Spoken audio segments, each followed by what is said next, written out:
Good afternoon, sir. How did you access that elevator? Good afternoon, Mr. Chairman. Chairman? Paul Moore was 42 years old, and to everyone in downtown Chicago, he was simply a private chauffeur. Every weekday before sunrise, he washed the same black Cadillac Escalade, poured fresh coffee into a stainless steel travel mug, and waited outside Avery Commercial Realty Group before any executive arrived. People believed Avery Moore's husband had never built anything of his own. They assumed she carried the marriage while he quietly drove her from meeting to meeting. Paul never argued. What they didn't know was that his name already sat on deeds board resolutions and ownership records worth billions of dollars. When Avery slipped into the back seat that Monday morning and said, "Take me to the Langford Hotel. Today's the biggest day of my career." Paul tightened his grip on the steering wheel as the engine came to life, already knowing she was driving toward a truth she had never imagined. If you're watching from somewhere in the world, tell me your country and your local time in the comments. I always enjoy seeing where these stories reach. And if you enjoy slow burn stories filled with suspense, powerful twists and satisfying endings, consider subscribing so you won't miss tomorrow's new story. The black Cadillac Escalade glided along North Michigan Avenue, just as the first rays of sunlight reflected from the glass towers that defined Chicago's skyline. Traffic was still light, the sidewalks beginning to fill with office workers balancing paper coffee cups and briefcases. Paul Moore drove with both hands resting lightly on the steering wheel, his eyes calm, his expression unreadable. From the back seat, Avery Moore barely looked up from her tablet. "The revised presentation should already be in my email," she said without lifting her eyes. "It is," Paul answered. "I'll probably be at the Langford until late." Paul nodded once. "I figured." That was enough. 5 years earlier, the silence between them had meant comfort. Now it simply filled empty space. Paul remembered a different Avery. Back then, she had been 29, energetic, fearless, and completely uninterested in expensive restaurants or designer clothing. She worked as a commercial leasing consultant at a mid-sized brokerage in Chicago's River North district. She drove a used Honda Accord with nearly 180,000 miles on it and carried handwritten client notes in a spiral notebook because she refused to waste money on expensive tablets. She had laughed often, especially with Paul. They met during a charity fundraiser supporting affordable housing on the South Side. Paul had volunteered anonymously, spending the afternoon helping contractors repair abandoned homes. Avery had assumed he was simply another volunteer, wearing faded jeans and work gloves. She never asked what he did. She asked why he kept smiling while carrying lumber in 90-degree heat. Paul had answered simply, "Because somebody gets to live here after we're done." She liked that answer. Over the next year, they built a relationship on simple routines: Saturday breakfasts at a small diner near Lincoln Park, evening walks along the Chicago Riverwalk, watching thunderstorms roll across Lake Michigan from the rooftop of their modest townhouse. Money rarely entered their conversations. Neither believed it defined success. When they married, their first home wasn't impressive. A narrow brick townhouse on a quiet street in Bucktown. The kitchen cabinets squeaked. The furnace complained every winter. The backyard barely held 2 folding chairs and a charcoal grill. Yet Avery often called it perfect. Paul never corrected her, because to him it was. The narrator could see the small moments Paul treasured even now. Avery dancing barefoot while making pancakes, laughing after burning grilled cheese sandwiches, falling asleep on the couch with real estate magazines scattered across the floor. Those memories had edges softened by time, but they remained vivid inside him. Then, opportunity arrived. Avery decided to open her own commercial brokerage. She was nervous. She worried about financing. She worried clients wouldn't trust a new company. She worried failure would destroy everything they had built. Paul never told her what she should do. Instead, he asked one question. "If you don't try, will you regret it 10 years from now?" She answered immediately. "Yes." "Then try." Within weeks, Avery Commercial Realty Group opened inside a modest office near Wacker Drive. Only 6 employees. Second-hand desks, 1 conference room, a receptionist who doubled as office manager. Paul celebrated every milestone more than Avery herself. Her first lease, her first corporate client, her first $1 million transaction. He stood quietly in the background during every celebration. Whenever reporters requested interviews about the rapidly growing company, Paul politely stepped aside before cameras arrived. Few people questioned why. Fewer still noticed. As Avery's business expanded, Paul quietly withdrew from public attention. He resigned from several nonprofit boards. He declined invitations to business conferences. He stopped attending award ceremonies. Even LinkedIn became inactive. To outsiders, it appeared as though he had simply faded into retirement. Only Paul knew it was intentional. Peace had become more valuable than recognition. Years passed. Avery's company grew from 6 employees to nearly 100. The office moved into a sleek glass building overlooking the Chicago River. Luxury clients replaced local investors. National developers called regularly. Business magazines listed Avery among Chicago's fastest-rising entrepreneurs. She earned every headline through relentless work. Paul admired her determination. He never envied it. But success rarely arrived alone. It brought different people, different expectations, different conversations. One of those people was Logan Pierce. Logan joined the company as chief operating officer after leaving a New York investment firm. 40 years old, tailored suits, perfect hair, confident handshake. He could memorize financial reports after reading them once. He also understood something else. Power often depended as much on appearance as performance. At first, Logan respected Paul. Then curiosity turned into assumption.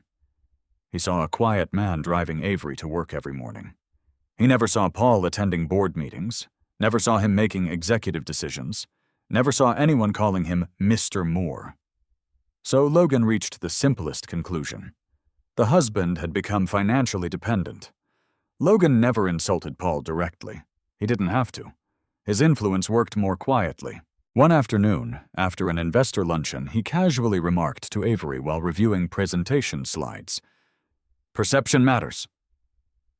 Avery looked up. "What do you mean?" "Our clients spend hundreds of millions. They expect to see executives surrounded by other executives." She frowned. So, perhaps Paul shouldn't accompany you into every meeting." Avery hesitated. "He likes helping." "I'm sure he does." Logan smiled professionally. "But appearances create confidence." The sentence lingered. It sounded harmless, practical, reasonable. Paul never heard the conversation, yet its effects slowly appeared. Instead of introducing him by name, Avery began saying, "This is Paul." Weeks later, it became, "This is my husband." Months later, he helps with transportation. Eventually, without noticing the difference herself, she said something else. "Our driver will take care of your luggage." The first time Paul heard it, he was holding open the rear passenger door for one of Avery's clients. He paused for less than a second. Then he smiled politely. "Welcome to Chicago." Nothing more.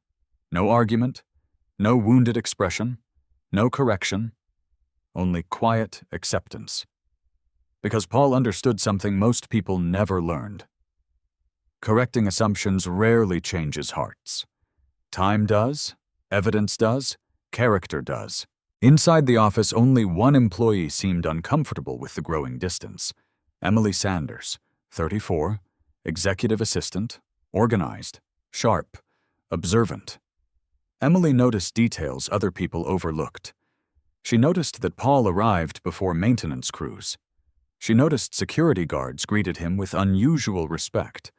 She noticed that whenever Paul visited the office, older business leaders occasionally shook his hand before anyone introduced them. Small moments, easy to ignore, Impossible to explain. One rainy Thursday afternoon, she watched Paul help the janitor carry several heavy supply boxes upstairs after everyone else had walked past. "You don't have to do that," Emily said. Paul smiled. "I know." "Then why?" "Because he shouldn't carry them alone." That answer stayed with her longer than she expected. Back in the present, the Escalade pulled beneath the covered entrance of the Langford Hotel. Bellhops hurried toward arriving luxury sedans. Valets moved quickly between polished marble columns. Television crews unloaded camera equipment. Today's investor summit would decide which development firms advanced to negotiations for the Riverside Exchange project. For Avery, it represented the opportunity of a lifetime. Paul stepped out first. He opened Avery's door. She adjusted her tailored cream-colored jacket before gathering her leather portfolio. At that exact moment, an older gentleman approached with measured confidence. Richard Bennett, one of Chicago's most respected commercial investors. Silver-haired, impeccably dressed, known for financing projects that reshaped entire neighborhoods. Avery smiled warmly. "Mr. Bennett, it's wonderful to see you again." Richard shook her hand. "Avery." His eyes shifted briefly toward Paul, then back again. "And who is this?" Avery answered almost automatically. "Oh, this is our driver, Paul." For the first time that morning, Paul noticed Richard Bennett hesitate. The older investor looked directly into Paul's eyes for 2 silent seconds. Recognition flickered across his face, but he said nothing. Instead, he slowly extended his hand toward Paul. Paul accepted it with the same calm expression he wore every day. Neither man spoke. Neither explained why that handshake lasted just a little longer than normal. Avery never noticed. She had already turned toward the hotel's revolving doors.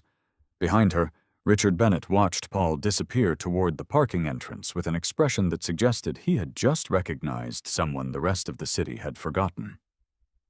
Paul waited inside the underground parking garage while the investor summit unfolded several floors above him.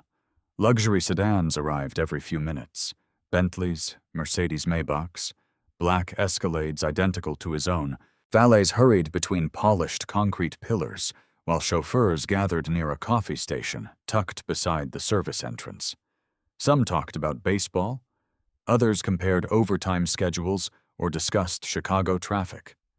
Paul stood apart holding a paper cup of black coffee that had already gone cold. He preferred listening. Listening had always revealed more than speaking. Around 10:30, Avery texted him, "Need the blue presentation folder from the trunk." He retrieved it immediately and rode the service elevator to the ballroom level. As soon as the elevator doors opened, the atmosphere changed. Crystal chandeliers stretched across the ceiling. Television cameras lined one wall.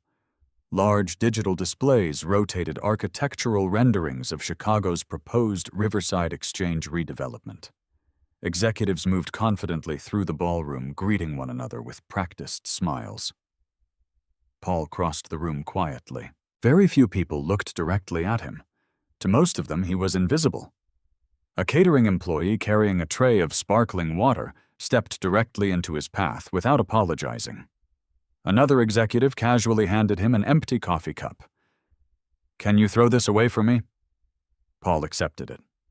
"Of course." The executive thanked him without even asking his name. Paul dropped the cup into a nearby recycling bin before continuing toward Avery. She accepted the presentation folder without looking up. "Thanks." Nothing more. No introduction. No acknowledgement that the quiet man standing beside her was her husband. She had become accustomed to treating him as part of the background. Paul wasn't surprised. He simply returned downstairs. The narrator could observe something nobody else noticed. Paul never kept score. He never mentally listed insults. He never replayed humiliations. Instead, he paid attention to patterns. Patterns mattered, because character revealed itself through repetition. Over the following weeks, the same routine continued. Every morning, Paul drove Avery to the office overlooking the Chicago River. Every afternoon he transported executives between meetings. Every evening he waited outside restaurants while expensive business dinners stretched late into the night. Inside the vehicle, he heard conversations most executives assumed a driver would never understand. Logan Pierce was usually the loudest. "We'll pressure them into lowering the acquisition price.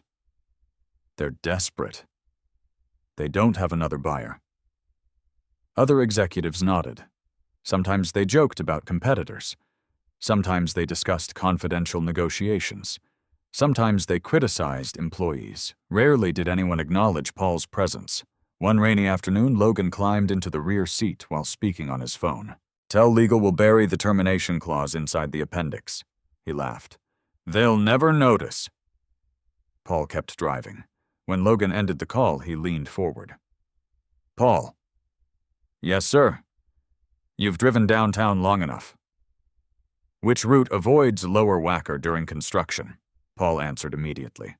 "Take Columbus to Randolph, then cut west after Lakeshore Drive. You'll save about 12 minutes this time of day."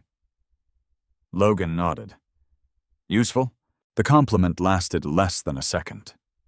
Then Logan returned to reading financial reports. Useful. That was how he saw Paul. A tool. Nothing more. At Avery Commercial Realty Group, Emily Sanders noticed something else. Paul's schedule never made sense. Ordinary chauffeurs didn't receive private deliveries from law firms. Ordinary chauffeurs didn't occasionally disappear for exactly 45 minutes before returning without explanation. Ordinary chauffeurs certainly didn't receive overnight envelopes delivered by hand from downtown legal offices. One Tuesday morning, Emily walked through the lobby carrying several folders when she noticed a woman waiting near reception. Mid-60s, gray-tailored suit, leather briefcase, confident posture. Receptionist Denise smiled politely. "Can I help you?" "I'm here to see Mr. Moore." Denise looked confused. "I'm sorry. We don't have anyone by that title." The woman smiled slightly. "I believe he's downstairs." Emily glanced toward the parking garage. A few minutes later, curiosity drew her toward the service entrance. She watched through the glass doors as Paul greeted the woman, not casually, professionally. They shook hands. She handed him the leather briefcase. He opened it only long enough to examine several thick document folders. He signed one page, returned the pen, closed the briefcase. The exchange lasted less than 3 minutes. Then the woman left. Paul noticed Emily watching. He offered the same friendly smile he always did. "Good morning." Emily nodded. "Morning?" Neither asked questions. Neither offered explanations. But Emily couldn't stop thinking about it. Later that afternoon, she searched the visitor log. The woman's name appeared. Margaret Ellis, Ellis & Shaw Corporate Law. Emily had heard of the firm. They represented some of the largest private investment groups in Illinois. Why would one of their senior partners visit a chauffeur? The question lingered. Meanwhile, Paul drove toward O'Hare International Airport to collect another executive arriving from New York. Chicago traffic slowed near the Kennedy Expressway. His phone vibrated once through the vehicle's Bluetooth system. Caller ID displayed only 2 words: Margaret Ellis. Paul pressed the steering wheel control. "Good afternoon, Margaret." Her voice remained calm. "The closing documents have been signed." Paul's eyes remained on the road. "Any complications?" "None." "The sellers accepted every amendment." "And the board?" "Unanimous." Paul was silent for a moment. "Excellent," Margaret continued. "The final acquisition officially closed at 11:28 this morning." Paul allowed himself one slow breath. Years of preparation had reached another milestone. "Thank you." "What?" "I'll see you Thursday." "I'll be there." The call ended. The executive sitting in the rear seat never looked up from his laptop. He assumed Paul had been speaking with a family member. No one imagined the conversation involved commercial properties worth hundreds of millions of dollars. The narrator alone could follow Paul's thoughts. Not excitement, not pride, only quiet confirmation. Another piece had settled into place. Nothing more. That evening, Avery returned home after nearly 14 hours of meetings. She kicked off her heels inside the foyer and loosened her jacket. "I'm exhausted." Paul took her coat. "Long day." Richard Bennett spent almost 30 minutes questioning ownership structures. She sighed. "I don't know why investors become obsessed with paperwork." Paul hung the coat carefully inside the hallway closet. "They usually have reasons." "I suppose." She walked towards the kitchen. "I barely had time for lunch." Paul had already prepared grilled salmon, roasted vegetables, and wild rice, her favorite meal after difficult meetings. She smiled briefly. "Thank you." They ate together in near silence. Once those dinners had been filled with stories and laughter. Now Avery mostly answered emails between bites. Eventually she stood. "I still have presentations to review." Paul nodded. "I'll clean up." She kissed his cheek almost automatically before walking upstairs. It was affectionate, but distracted. Paul remained alone in the kitchen. He washed dishes slowly, one plate at a time. Outside, light rain tapped gently against the windows overlooking the backyard. His phone vibrated once more. A secure, encrypted message from Margaret Ellis. "Closing complete. More Capital now controls 51% of the Riverside Exchange development rights. All ownership filings recorded." Paul locked the screen without replying. He placed the phone beside the sink and continued washing the final glass. Nothing about his expression changed. Anyone watching would have believed he was simply finishing dinner. Only the narrator understood the significance. The largest commercial acquisition in Chicago that year had just been completed, and the man quietly drying a dinner plate with a white kitchen towel was the person who now controlled it. Upstairs, Avery remained completely unaware. She was still preparing for a competition whose outcome had already begun changing beneath her feet. 3 mornings later, Chicago woke beneath a blanket of low gray clouds drifting inland from Lake Michigan.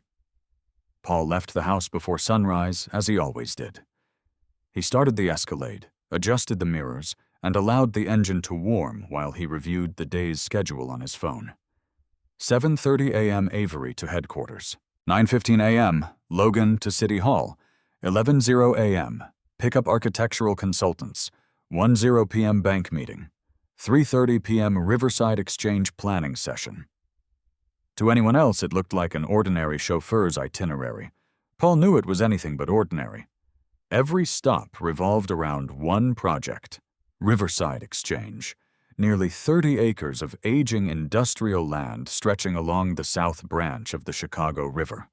Old warehouses, vacant rail yards, abandoned loading docks. The city wanted to transform it into a mixed-use district with offices, apartments, hotels, parks, and retail space. The estimated investment exceeded $4 billion. Winning the development rights would permanently change whichever company controlled it. For Avery, it represented the opportunity she'd spent years chasing. For Paul, it represented something entirely different. The first phase of a plan that had quietly begun almost 7 years earlier. He arrived outside Avery Commercial Realty Group at precisely 7:28. Avery entered the vehicle while reading emails. "Morning?" "Good morning." She looked up briefly. "City Hall after the office." "I know. You checked the schedule." "I prepared it." She nodded absent-mindedly. There was a time she would have asked whether he had slept well, or suggested breakfast together. Those conversations had slowly disappeared beneath conference calls and investor briefings. As they crossed the LaSalle Street Bridge, Avery finally spoke again. "Richard Bennett has been asking strange questions." "What kind?" "He keeps asking who originally assembled the Riverside properties." Paul kept his eyes on the road. "What did you tell him?"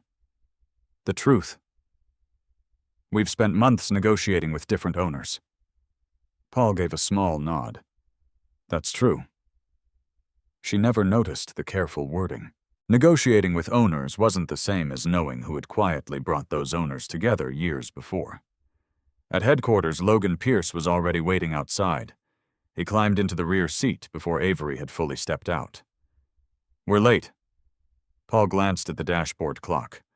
We're 3 minutes early. Logan smiled. I like arriving 10 minutes early. Paul simply shifted the vehicle into drive. During the trip to City Hall, Logan spent nearly the entire ride speaking into his wireless headset. We have to pressure the planning committee. No delays. I don't care if the environmental review isn't finished. We'll solve it afterward. He ended the call and leaned back. This city moves too slowly. Paul answered politely. Major projects usually do. Logan laughed. That's why people like me exist. Paul didn't respond. He knew something Logan never considered. Buildings often stood for a century. Another few weeks of careful preparation rarely mattered. Rushed decisions, however, could leave consequences lasting generations. City Hall buzzed with developers, attorneys, engineers, and lobbyists. Paul parked beneath the government garage before watching Avery and Logan disappear inside. Instead of waiting in the driver's seat, he walked 2 blocks toward a quiet office building overlooking Daly Plaza. There was no company sign outside, only brushed stainless steel letters reading Ellis & Shaw Corporate Law. The receptionist smiled immediately. Good morning, Mr. Moore. Morning, Julia. Miss Ellis is expecting you. No paperwork, no introductions, no waiting. Paul entered Margaret Ellis's office exactly on time. Margaret stood beside a conference table covered with maps, original property surveys, tax records, historic zoning diagrams. Every document concerned Riverside Exchange. She handed Paul a thick folder. The final parcels have been transferred. Paul opened the folder carefully. Inside were color-coded ownership charts, dozens of companies, holding corporations, real estate trusts, investment partnerships. To an inexperienced observer, the paperwork appeared impossibly complicated. Paul understood every page. Margaret pointed toward one chart. All 19 riverfront parcels now report through Harbor Street Holdings. Paul nodded. And Harbor Street, wholly owned by Moore Capital. She slid another document across the table. The last signature cleared county recording at 8:14 this morning. Paul read silently. 7 years earlier, when Riverside Exchange was still considered an abandoned industrial liability, Paul had quietly begun purchasing neglected parcels through independent holding companies. One warehouse, then another, a bankrupt freight depot, several forgotten parking lots, old manufacturing buildings nobody wanted. Each acquisition had seemed insignificant. Together, they now formed the center of the most valuable redevelopment site in Chicago. Margaret studied him. You could announce ownership today. Paul closed the folder. No. You've waited long enough. I'm not finished waiting. Margaret smiled faintly. She had represented Paul for nearly 15 years. She understood that patience was never hesitation. It was strategy. What about Avery? Paul remained silent for several seconds. Finally, he answered. She deserves the truth. When? When the paperwork can speak louder than I can. Margaret accepted the answer without argument. She had learned long ago that Paul never confused timing with emotion. Leaving the law office, Paul crossed Daly Plaza toward the parking garage. Halfway there, his phone vibrated. Emily Sanders. He answered immediately. Hello, Emily. I'm sorry to bother you. You aren't. Avery finished early. They're asking where you are. I'll be there in 6 minutes. Thank you. Paul returned exactly 6 minutes later. Neither Avery nor Logan asked where he had gone. They assumed he had been waiting nearby. The assumption suited Paul perfectly.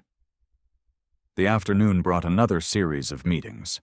Architects climbed into the Escalade carrying large presentation tubes.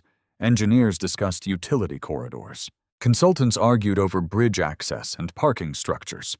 Paul listened quietly. Several times they debated whether old warehouse foundations could support new high-rise towers. One engineer shook his head.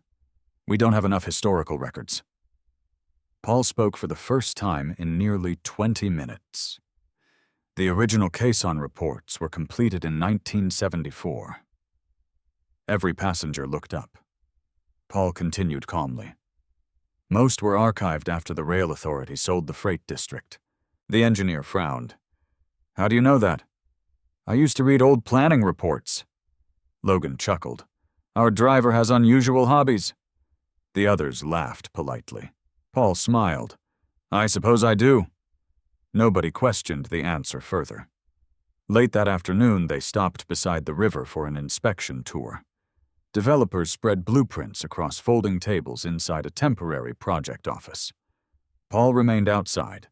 He slowly walked along the rusting fence separating the abandoned warehouses from the river. The wind carried the smell of wet concrete and old steel. He stopped before warehouse number 12. Its faded brick walls looked forgotten. Broken windows reflected gray water. Most people saw another building ready for demolition. Paul remembered something else. 7 years earlier, he had stood in exactly the same place with a structural engineer. Everyone believed the warehouse was worthless. The engineer had pointed toward the foundation. "This one sits on solid bedrock." That single sentence had changed everything. Paul purchased the property 3 weeks later, quietly, without publicity, without competition. Now every proposed master plan required Warehouse 12 because it occupied the center of the transportation corridor connecting the entire redevelopment.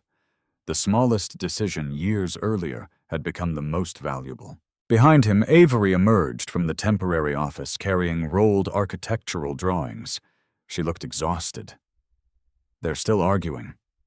Paul glanced toward the warehouse. "They'll reach an agreement." "I hope so." She followed his gaze. "I don't understand why everyone keeps talking about that old building." Paul answered softly. "Sometimes the oldest piece becomes the most important." She smiled distractedly. "I suppose that's true." Then she turned away, before realizing how many different meanings those words carried. As evening settled over Chicago, the inspection ended. The executives returned to the Escalade. Logan appeared unusually pleased. "I think we've got this project." One consultant agreed. "Our competitors don't own enough land." Another nodded. "We're finally in control." Paul started the engine. Control.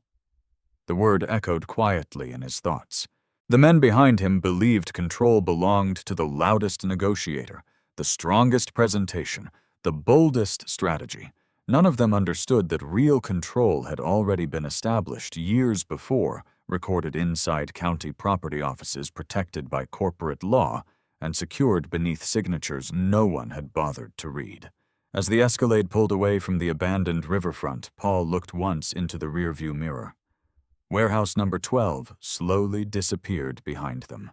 Only he knew that hidden inside that weathered brick building rested the final piece every bidder would soon discover they desperately needed, and only one man in Chicago had the authority to decide its future. Monday morning began with a phone call before sunrise. Paul was already awake. He had finished his morning coffee, reviewed overnight emails, and was standing in the backyard watching a light breeze move through the maple trees when his phone vibrated. Margaret Ellis. He answered immediately. "Good morning." Margaret skipped formalities. The preliminary forensic review came in. Paul remained quiet. "There are irregularities." "Expected? More extensive than we anticipated." Paul looked toward the second-floor bedroom window where Avery was still asleep. "Anything directly involving Avery?" "No." "And Logan?" A brief pause followed. "Repeatedly." Paul closed his eyes for a moment. "Send me everything." I already encrypted the files. The call ended. Paul stood motionless for another minute before slipping the phone back into his jacket. The morning air felt cool against his face. He wasn't relieved, nor was he angry. He simply recognized that another prediction had quietly become reality. People rarely changed overnight. Patterns merely became easier to see. By 7:30, the familiar routine had resumed. Paul drove Avery downtown. She seemed unusually optimistic. "I think we're finally ahead." Paul glanced at her through the mirror. "Why?" "The city planning committee loved our revised proposal." "That's good. And Logan says our competitors are starting to lose momentum." Paul nodded. "He seems confident." "He always is." Avery smiled. "It's one of the reasons I hired him." Paul returned his attention to traffic. Confidence was easy to display. Integrity usually wasn't. When they arrived at headquarters, Emily Sanders approached the vehicle carrying 2 large binders. "Morning." "Morning, Emily," Paul answered. She lowered her voice. "The accounting department has been here since 6. Busy week." She hesitated. "Something feels off." Paul studied her expression. "What makes you say that?" "They've been pulling invoices from almost every major vendor." Before Paul could answer, Avery stepped out of the vehicle. "Emily." "Yes." "We're starting early." Emily nodded and followed Avery into the building. Paul watched them disappear through the revolving doors. He remained outside another minute before driving toward the parking garage. Inside the finance department, the atmosphere had changed noticeably. No one laughed around the coffee machines. Several accountants whispered over spreadsheets. Folders moved between offices with unusual urgency. Logan crossed the hallway twice within 20 minutes, speaking sharply into his phone. "I said I need every consulting agreement. No excuses. And don't send copies. I want originals." His tone carried irritation he usually concealed. Meanwhile, Paul quietly completed his normal responsibilities. He delivered signed packages, collected dry cleaning for Avery before an evening banquet, picked up lunch orders, refueled the Escalade. Nothing about his appearance suggested he noticed anything unusual. Yet he noticed everything. At 11:15, he entered the executive parking level carrying Avery's laptop charger. As he approached the elevators, raised voices drifted from a partially open conference room. Logan stood inside with Chief Financial Officer Daniel Reeves. Paul stopped naturally outside the doorway without making a sound. "You approved these invoices." Daniel sounded nervous. "They came through operations." "They came through you. I trusted your numbers. You should have checked them." "I did. Not carefully enough." Papers struck the conference table. Daniel spoke more quietly. "There are duplicate consulting payments. So fix them. They've already been processed." Logan's silence lasted several seconds. Then his voice became calm again. "No one needs to overreact." Paul continued walking. He neither lingered nor attempted to hear more. A single conversation proved nothing. Patterns did. That afternoon, Margaret sent another encrypted summary. 37 consulting invoices, 9 shell vendors, identical mailing addresses, several payments routed through intermediary corporations. Every transaction had received operational approval. Each signature belonged to Logan Pierce. Paul locked his phone. He had seen enough. Still, he refused to act. Not yet. Truth moved best when documented completely. Later that day, Avery invited several department heads into the main conference room. Paul entered only long enough to place bottled water beside each chair. No one acknowledged him except Emily. Logan stood beside a large digital screen displaying Riverside Exchange projections. Our cash flow remained strong. Charts appeared, revenue forecasts, construction timelines, projected investor returns. Everything looked impressive. Perhaps too impressive. One operations manager raised a hand. "What about the consulting expenses?" Logan smiled smoothly. Temporary. They'll normalize next quarter. Another executive asked, the auditors requested supporting documentation. They'll receive it. The discussion moved on. Avery appeared satisfied. Paul quietly collected an empty tray and left the room. The narrator alone could see what Paul noticed. Every time financial documentation appeared, Logan answered before Avery could. Every explanation sounded polished. Every answer arrived too quickly. Confidence sometimes concealed preparation. Other times, it concealed panic. Near sunset, Paul drove Avery to a networking reception overlooking Navy Pier. The ballroom overlooked Lake Michigan, where sunlight reflected across calm water. Business leaders mingled beneath soft jazz music. Waiters carried silver trays through the crowd. Paul remained near the entrance, as always.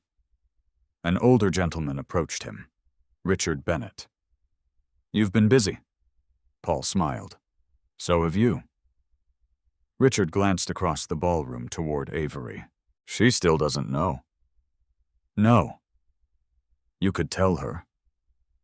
I could. Richard folded his hands behind his back. Why don't you... Paul watched Avery laughing with investors across the room. If I have to convince someone who I am... He stopped. Richard finished the thought quietly. Then they aren't ready to know. Paul nodded once. Richard smiled faintly. I was hoping you'd say that. Before walking away, Richard added something else. The audit committee meets Friday. I know. You'll attend? If necessary. Richard disappeared into the crowd. No one watching would have guessed the two men had known one another professionally for almost 2 decades. Inside the ballroom, Logan was entertaining investors with stories about future expansion. Several laughed loudly. Avery stood proudly beside him. She looked confident, successful, certain. Paul felt no resentment watching her, only concern, because she trusted the wrong person. The evening ended after 10. Chicago's skyline shimmered against the dark lake as Paul drove Avery home. She leaned back wearily. I think we're almost there. There. Everything we've worked for. Paul glanced briefly into the rearview mirror. I hope so. She smiled. You always sound cautious. I've learned large buildings require strong foundations. She laughed softly. You're talking about construction again? Perhaps. She never realized he wasn't discussing buildings. Back at home, Avery headed upstairs almost immediately. I still have emails. I'll lock up. She disappeared toward the bedroom. Paul remained downstairs. He checked each door, turned off unnecessary lights, straightened a chair someone had bumped earlier. Simple habits. The house became quiet. At exactly 11:17, his secure email chimed. Independent Audit Committee Emergency Board Review, scheduled Friday, 8:00 a.m., mandatory attendance for executive leadership. Additional financial records requested. Paul read the notice only once. Then another message arrived moments later from Margaret. Everything is proceeding exactly as anticipated. Do not intervene. Let the auditors ask the next questions. Paul typed only 3 words. Understood. Stay ready. He set the phone aside and looked through the kitchen window into the darkness beyond the backyard. 5 years earlier, he would have confronted the problem immediately. Experience had changed him. Evidence uncovered patiently became impossible to deny. Emotion invited arguments. Documentation ended them. Upstairs, Avery worked late into the night, preparing for Friday's board meeting. She believed it would simply satisfy routine financial requirements. Downstairs, Paul already knew the meeting would become the first crack in a structure that had looked perfectly solid from the outside. Some buildings collapsed because of storms. Others collapsed because someone had quietly weakened the foundation long before anyone noticed the first visible crack. Friday morning was only 4 days away, and for the first time since Logan Pierce had entered Avery's company, The people responsible for examining every number were finally coming. Friday arrived with clear skies over Chicago, but the calm weather did nothing to soften the tension building inside Avery Commercial Realty Group. Paul reached the office before 6:30. The security guard at the underground entrance nodded as usual. "Morning, Paul." "Morning, Carl." "You've got a busy day." Paul smiled. "So I've heard."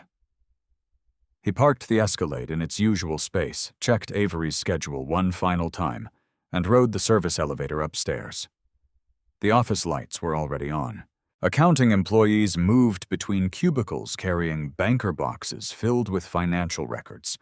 Someone had ordered breakfast for the audit committee, but very few people touched the pastries arranged neatly inside the conference room.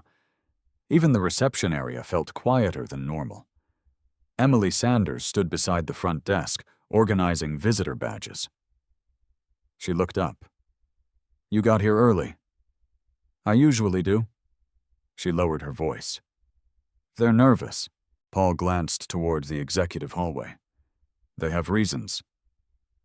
Emily hesitated. "I've never seen this many auditors." Paul simply nodded before carrying Avery's laptop bag into her office. At exactly 7:15, Avery arrived. She looked composed, professional, confident. "Morning."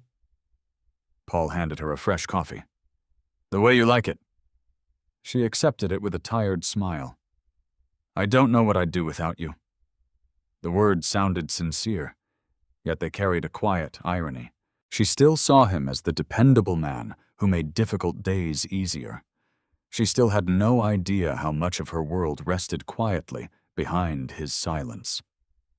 Logan Pierce entered moments later, wearing a perfectly tailored charcoal suit.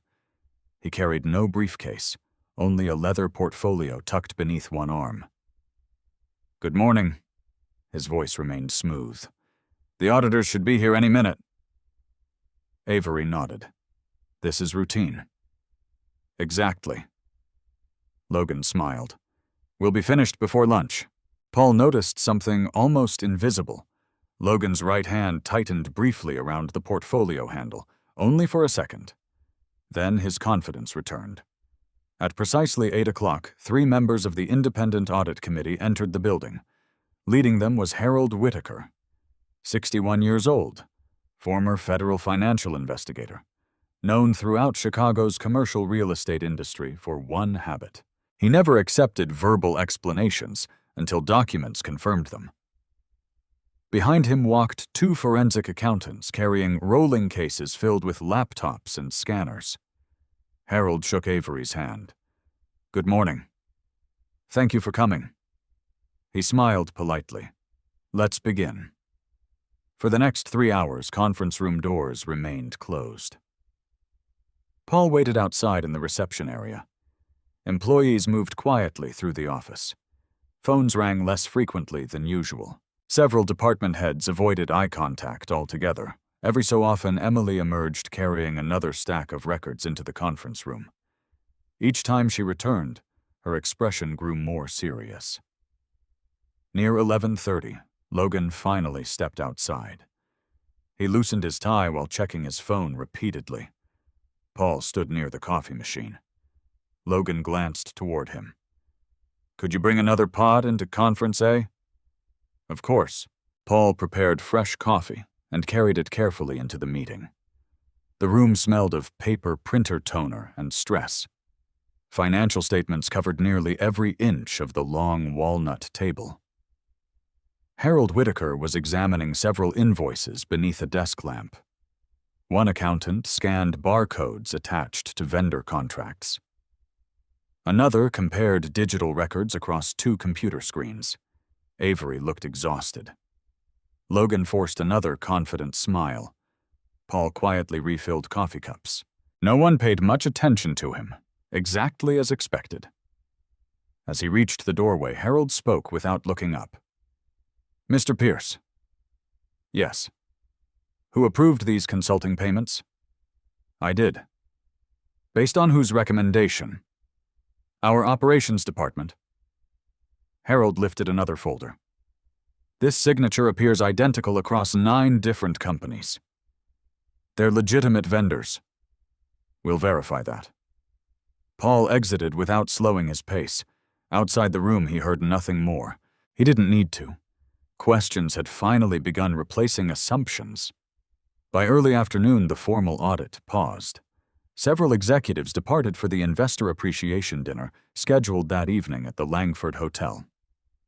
Despite the ongoing review, appearances still mattered, especially with major investors. Avery stood inside her office changing into an elegant navy evening dress while reviewing notes. Paul waited outside with her garment bag. When she emerged, she looked every bit the successful executive featured in business magazines. She smiled at her reflection. "I hope tonight goes smoothly." Paul answered honestly. "I hope you get the answers you're looking for." She laughed lightly. "I just need investors to stay happy." He opened the elevator door for her. The Langford Hotel glittered beneath crystal chandeliers by the time guests began arriving. Chicago's business elite filled the grand ballroom. Private equity executives, developers, bank presidents, architects, city officials. Every table displayed detailed scale models of the proposed Riverside Exchange District. Soft jazz drifted across the room, while waiters circulated with champagne. Paul remained outside, beneath the covered entrance beside the Escalade. Drivers often became invisible during events like these. That suited him perfectly. One limousine after another pulled into the circular driveway. Paul greeted each arriving guest politely, opened doors, collected luggage, directed visitors toward the ballroom. Around 7:30, Logan stepped outside carrying 2 investors. He noticed Paul immediately. "There you are." Paul turned. "Yes, sir." Logan smiled broadly for the benefit of his guests. "Gentlemen, meet Avery's driver." The investors nodded politely. One extended his hand. "Good to meet you." Paul shook it. "You too." Logan continued speaking with casual confidence. "Honestly, I don't know what we'd do without him. He practically lives in that Escalade." The investors chuckled. Logan laughed along. "So reliable." Paul smiled politely. "Thank you." Nothing in his voice suggested offense. Nothing in his expression suggested embarrassment. He simply stepped aside as they entered the hotel. Several chauffeurs standing nearby exchanged uncomfortable glances. One quietly muttered, "That wasn't necessary." Paul merely shrugged. "It doesn't matter." But inside the ballroom, something unexpected happened. Richard Bennett had watched the entire exchange through the glass entrance doors. His expression hardened, almost imperceptibly. He waited until Logan disappeared into the crowd before quietly leaving his table.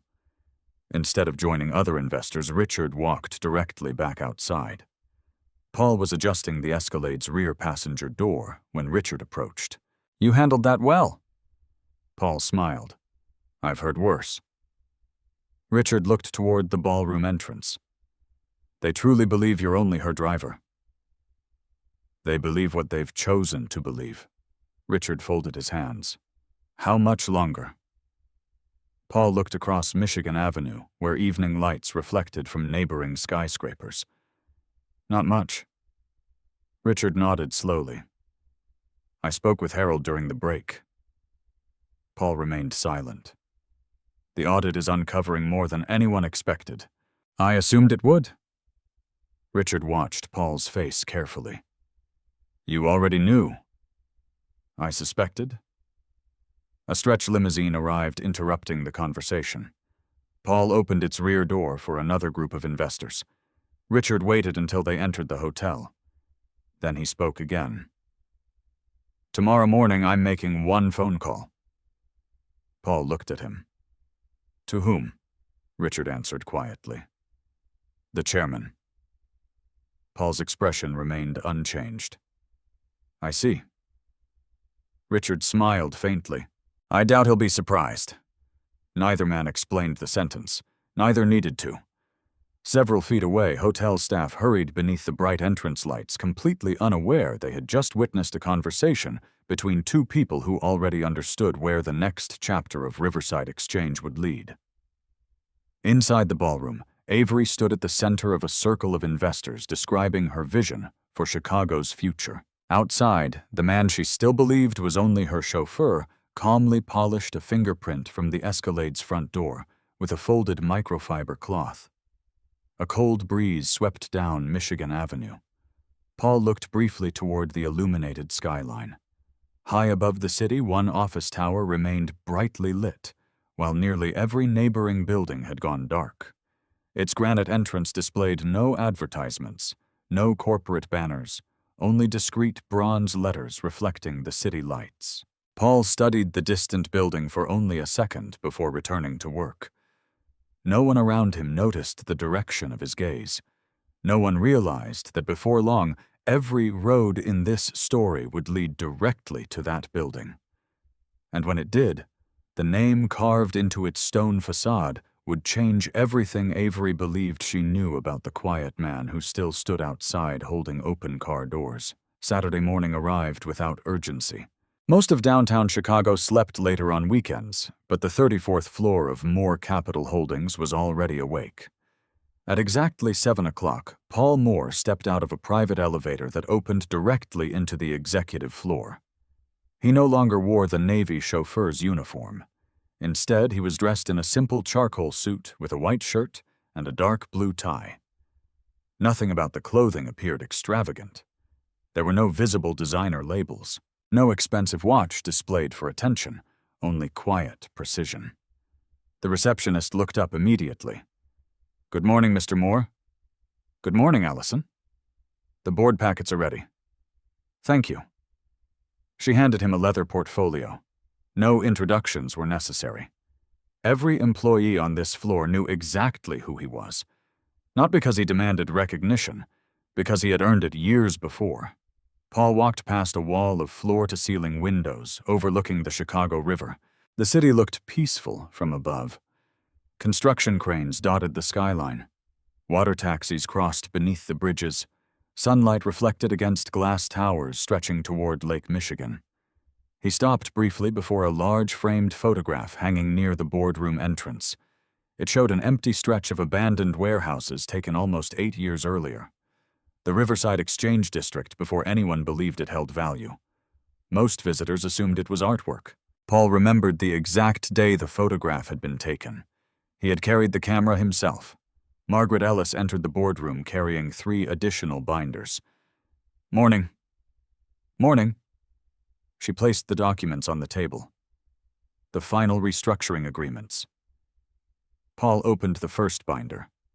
Every page represented years of preparation. Moore Capital Holdings, Harbor Street Holdings, Lakefront Development Trust, North Shore Property Group. Each company connected legally through ownership structures that had been reviewed repeatedly by outside counsel tax specialists and independent auditors. Nothing had been rushed. Nothing relied on shortcuts. Every signature, every filing, every transfer, documented, verified, recorded. Margaret slid another folder toward him. "The merger becomes effective Monday." Paul reviewed the final page. After months of regulatory review, 4 holding companies would officially consolidate beneath Moore Capital Holdings. The transaction appeared ordinary. In reality, it quietly completed one of the largest privately assembled commercial property portfolios in downtown Chicago. Margaret watched him sign. "You realize this changes everything." Paul placed the pen down. "It changes paperwork. It changes power." Paul smiled faintly. Power changed years ago. She couldn't argue with that. The legal structure had existed for a long time. Only public perception remained outdated. Across town, Avery spent her Saturday inside her office. The audit committee had requested another round of financial records. Logan arrived shortly after 9, carrying several storage boxes. "We'll get through this." Avery rubbed her temples. "I hope you're right." "The auditors are just thorough." He smiled confidently. They'll find nothing serious. Avery wanted to believe him. She had worked too hard building her company to imagine hidden problems. Meanwhile, Emily Sanders continued organizing vendor contracts. She noticed another inconsistency. 3 consulting firms, supposedly operating from different locations, all shared nearly identical formatting on invoices. Same font, same spacing, same invoice numbering system. She frowned. Coincidence seemed increasingly unlikely. She quietly copied the files requested by the auditors without mentioning her observation. Back at Moore Capital, Paul met with the Executive Investment Committee. 7 members. Most had worked alongside him for more than a decade. None interrupted when he spoke. The merger completes Monday. Several nodded. Chief Financial Officer Stephen Caldwell opened a presentation. Our liquidity position exceeds projections, another executive added. The City Planning Committee requested confirmation of infrastructure financing, Paul answered calmly. They'll receive it Tuesday. What about Riverside Exchange? Paul looked toward the architectural rendering displayed across the conference table. We stay patient. Stephen leaned forward. Avery Commercial Realty still believes they're leading negotiations. They believe what the available information suggests. Should we notify them? No. Silence settled over the room. Not uncomfortable. Simply thoughtful. Everyone present understood Paul's leadership style. He never acted to embarrass competitors. He preferred allowing facts to arrive naturally. Another board member spoke. Richard Bennett called. Paul nodded. What did he say? He believes the audit committee is getting close. They are. Closer than expected. Paul looked again toward the river outside. Good. No one questioned the answer. They trusted his judgment because history had repeatedly justified it. The meeting ended before noon. Rather than leaving through the executive entrance, Paul exited using a private parking elevator. Minutes later, he was once again wearing the familiar Navy chauffeur's uniform inside the Escalade. By 1 o'clock, he was waiting outside Avery's office exactly as always. She entered carrying several thick folders. I thought you were off today. I had a few errands. She sighed. I wish I could say the same. Paul merged into weekend traffic. Long morning. The auditors want more records. He glanced toward her through the mirror. That's normal. I know. She leaned back. It just feels endless. Paul understood. Truth often required patience, especially when hidden beneath thousands of pages of paperwork. As they drove north toward a client meeting, Logan called Avery. His voice filled the vehicle through Bluetooth. I've reviewed everything. Good. We're clean. You sound confident. Because I am. Paul listened quietly. He noticed one small detail. Logan was talking faster than usual. Tiny changes often revealed far more than words themselves. After the call ended, Avery smiled. See? Paul asked gently. Do you trust him? She looked surprised. Of course. Why? He gets results. Paul nodded. He certainly appears to. The conversation ended there. He never pushed. Advice forced upon someone rarely lasted. Experience usually did. Late that afternoon, Paul made one final stop before returning home. Warehouse number 12. The abandoned brick building stood quietly beside the river exactly as it had for decades. A chain-link fence surrounded the property. Construction crews would soon transform the area. For now it remained still. Paul unlocked the heavy steel entrance using a key that had remained on his keyring for years. Dust floated through shafts of afternoon sunlight, filtering from broken windows. Concrete floors stretched across nearly 80,000 square feet. Old railroad markings remained painted near loading bays. To outsiders, it looked abandoned. To Paul, it represented foresight. He walked toward a small, temporary office built inside the warehouse. Blueprints covered one wall. Historical engineering reports filled steel cabinets. A large city map displayed dozens of colored pins marking every surrounding parcel now owned through more capital subsidiaries.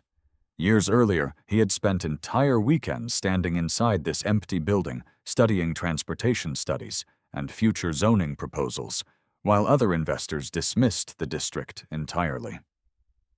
Patience had transformed forgotten land into irreplaceable opportunity. His phone vibrated. Richard Bennett. Paul answered. "Good afternoon. I just left Harold Whitaker." And Richard's voice remained measured. The auditors expanded their review. Paul remained silent. "They've requested banking records directly from outside institutions." "I expected that." Richard laughed quietly. "You always do." A brief pause followed. "They'll eventually reach more capital." Paul looked around the empty warehouse. "I know." "Will that be a problem?" "No. They'll discover your ownership." "They're supposed to." Richard chuckled. "I've spent 20 years watching people underestimate you." Paul smiled faintly. "It saves time." After ending the call, he stood alone inside the vast warehouse. The silence felt familiar, peaceful, no applause, no recognition. Just empty concrete echoing beneath high steel rafters. He preferred it that way. Outside construction surveyors were placing fresh orange markers along the riverbank. One young engineer glanced toward Warehouse 12. "Who owns that place?" Another checked a tablet. "I'm not sure." "Some holding company?" The answer drifted through the open doorway. Paul heard it. He smiled to himself. Technically, the engineer was correct. But within days, the complicated network of holding companies would begin collapsing into a single, visible name. And once that happened, the mystery surrounding Warehouse 12 would disappear forever, along with every assumption people had built about the quiet man who continued opening car doors each morning, as though none of it belonged to him. Monday morning began with more cameras than usual. The National Commercial Development Conference had transformed Chicago's McCormick Place into the center of the real estate industry. Developers from New York, Dallas, Seattle, Atlanta, and Los Angeles filled the enormous convention halls. Television crews interviewed executives beneath banners displaying future skylines. Hundreds of exhibitors competed for attention with elaborate architectural models, interactive displays, and polished presentations. For Avery Commercial Realty Group, the conference represented one final opportunity to strengthen investor confidence before the city announced the shortlist for Riverside Exchange. Paul parked the Escalade beneath the VIP entrance shortly after 7. He stepped out first, checked the surroundings, and opened the rear passenger door. Avery emerged wearing a tailored ivory pantsuit with understated diamond earrings. She looked composed, despite another weekend filled with audit requests and financial reviews. "You have the presentation cases." Paul lifted 2 leather cases from the cargo area. "Already loaded." She smiled briefly. "I knew I could count on you." Those words still carried warmth, yet they remained confined to practical matters. Logan Pierce arrived moments later in a black, luxury sedan hired for the event. He stepped onto the sidewalk, speaking into his wireless headset before ending the call with practiced confidence. "This place is packed." Avery looked toward the main entrance. "That's good. It means everyone's watching." Logan smiled. "And today we make sure they remember us." The conference organizers escorted Avery toward the executive entrance. Paul followed several steps behind, carrying presentation materials. Dozens of reporters waited outside. Flashbulbs fired constantly. Microphones extended toward well-known developers. Most photographers ignored Paul completely. That suited him. Inside the convention center buzzed with controlled energy. Massive digital displays rotated construction animations. Investors gathered around scale models of future skyscrapers. City officials moved between closed-door meetings, surrounded by assistants carrying tablets. The atmosphere rewarded confidence. It also rewarded appearances. Logan understood that better than most. As Avery approached the main networking lounge, several investors greeted her warmly. "Avery, congratulations on the Riverside proposal. We've heard excellent things." She smiled professionally. "Thank you." One investor noticed Paul standing quietly behind her. "And this gentleman," Avery answered almost automatically. "Oh, that's our driver." The words landed softly, almost casually, as though she had repeated them hundreds of times. Paul remained expressionless. He simply nodded politely. "Good morning." The investor smiled kindly before returning to Avery. No one considered asking another question. Across the room, however, 3 older executives exchanged uncertain looks. One whispered, "Did she just say driver?" The second frowned. "That's impossible." The third watched Paul more carefully, but remained silent. The conference continued. Avery delivered her presentation before an audience of nearly 300 people. She spoke confidently about urban renewal, sustainable construction, and economic growth. Her vision impressed the audience. Several investors applauded enthusiastically. Paul watched from the rear of the ballroom, not because he questioned her abilities. She truly was talented. He had always believed that. What troubled him was everything happening around her. During the break, Logan approached Paul near the refreshment tables. "We need the Escalade moved." Paul looked toward the underground parking instructions. "The vehicle is already in VIP parking." Logan shook his head. "The mayor's security team needs additional spaces." "I'll move it." "And after that?" Logan glanced toward several nearby executives before lowering his voice just enough to sound polite. "Please stay in the service area." Paul met his eyes. "Of course." Logan smiled. "I appreciate it." He walked away satisfied. Several people standing nearby had overheard the exchange. One young project manager looked uncomfortable. That seemed unnecessary. Another shrugged. "He's just the driver." Paul quietly carried the empty coffee cup in his hand toward a nearby recycling station.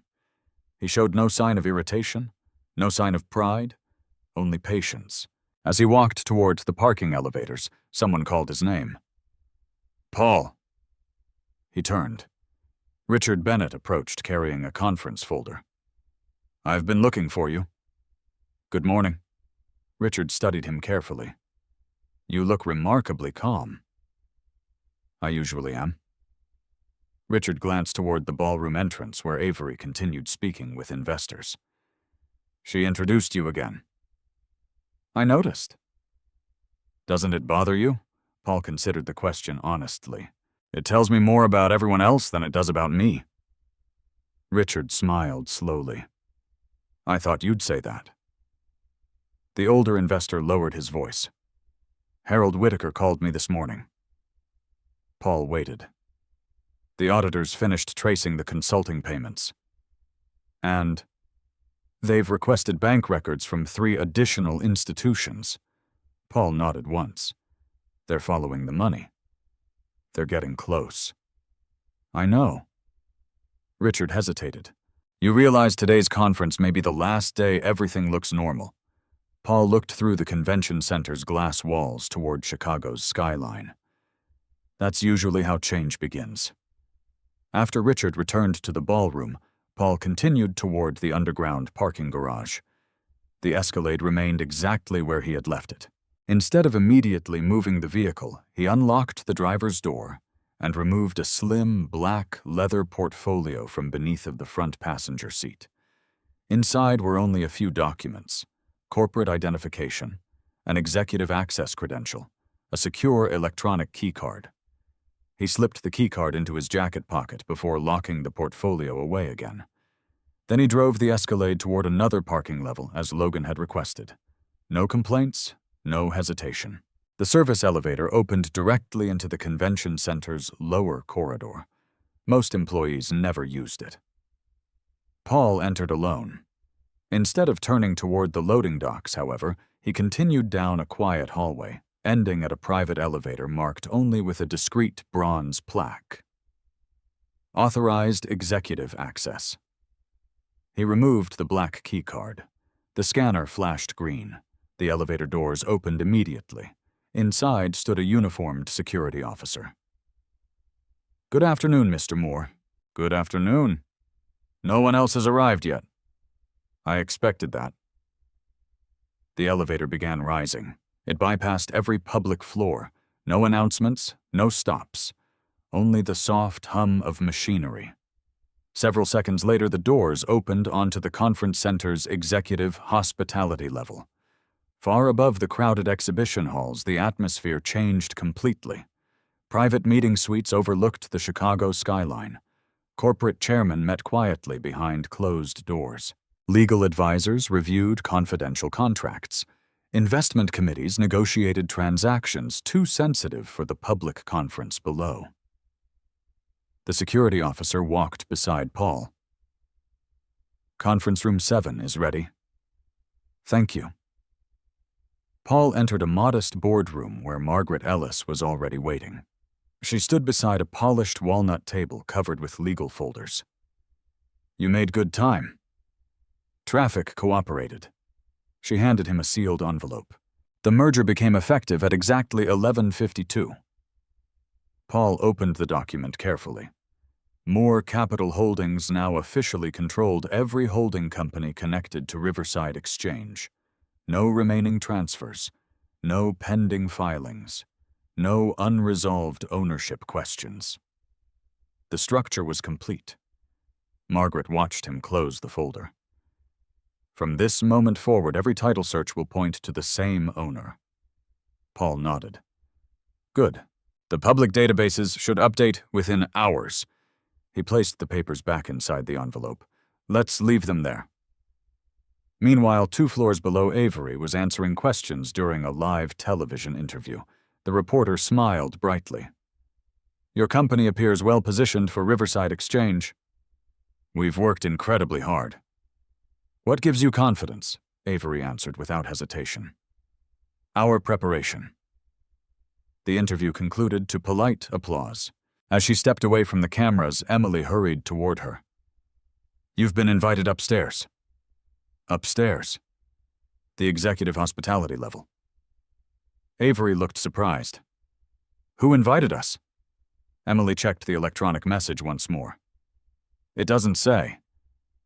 Before Avery could respond, Logan joined them. "What happened?" Emily handed him the invitation. Logan read it quickly. His confident smile faded for the first time all day. Across the top of the invitation, printed in dark blue lettering, appeared 6 simple words: "Private Executive Meeting, hosted by Moore Capital Holdings." The invitation changed the atmosphere immediately. Avery read it twice. Then a third time. "Private Executive Meeting, hosted by Moore Capital Holdings."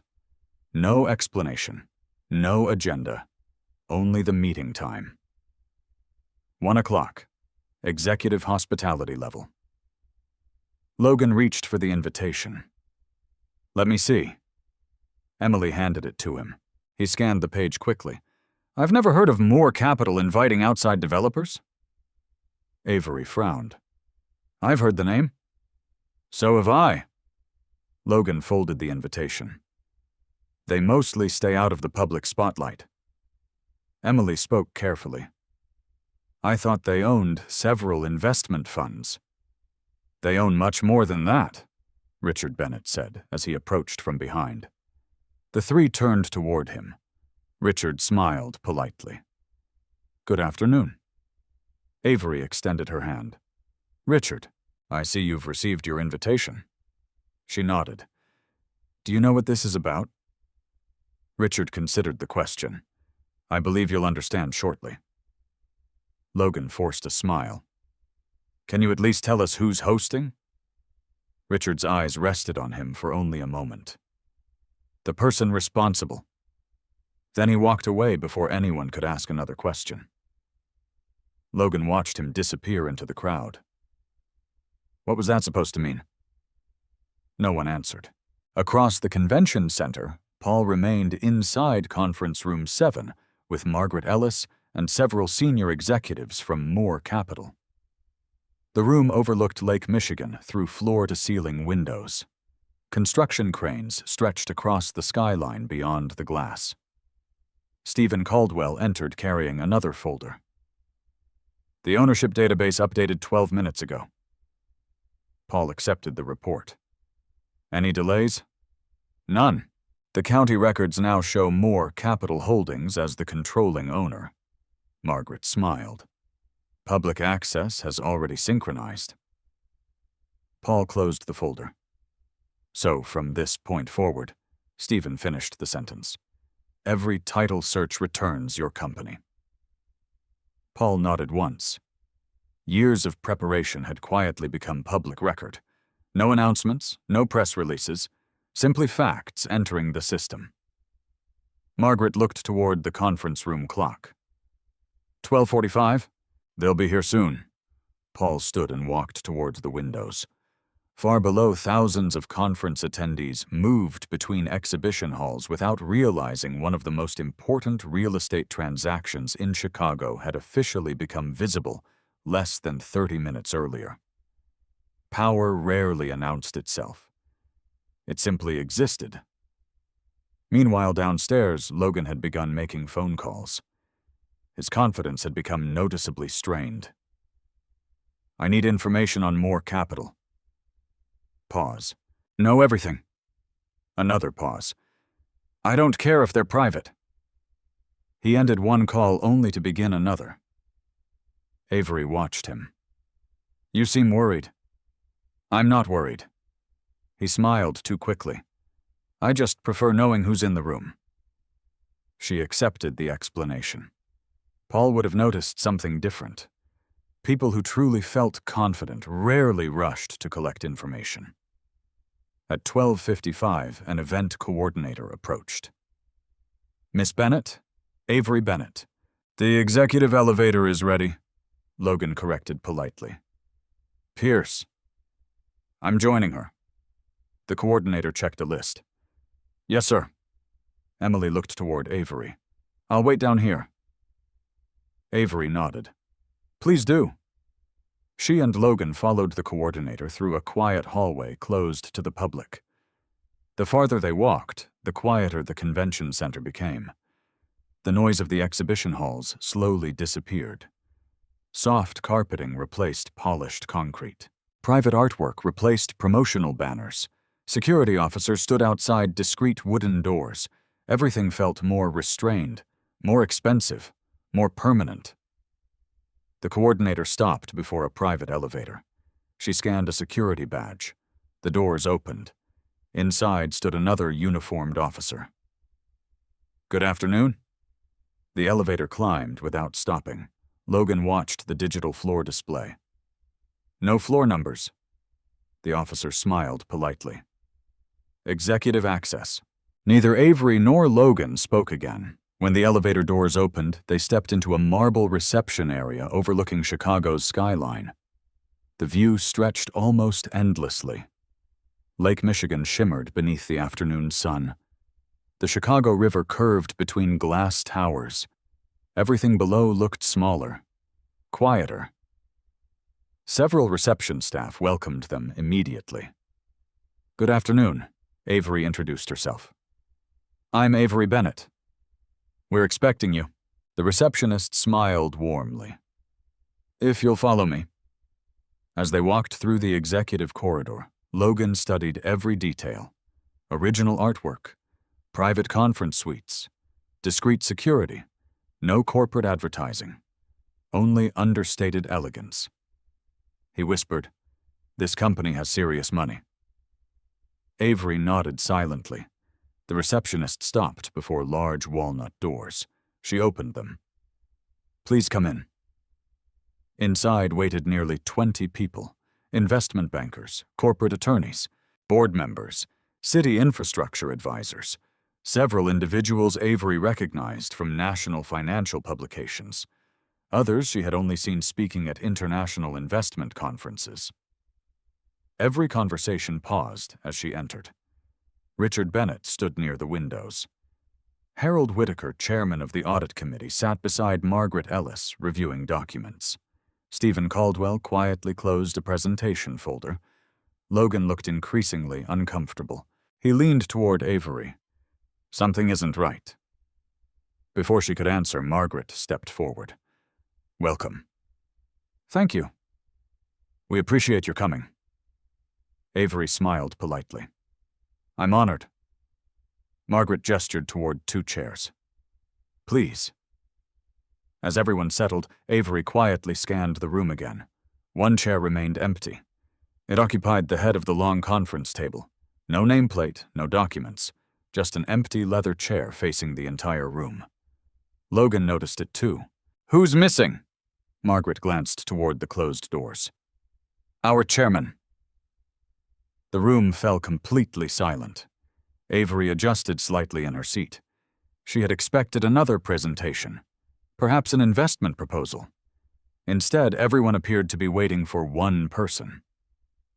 Outside the conference room, soft footsteps approached. The doors opened slowly. Avery instinctively turned toward the entrance. Her expression remained calm for exactly 1 second. Then it disappeared. Paul walked into the room. Not wearing the Navy chauffeur's uniform, not carrying presentation cases, not holding car keys. He wore the same charcoal business suit he had changed into earlier that morning. The room rose to its feet. Every board member, every attorney, every executive.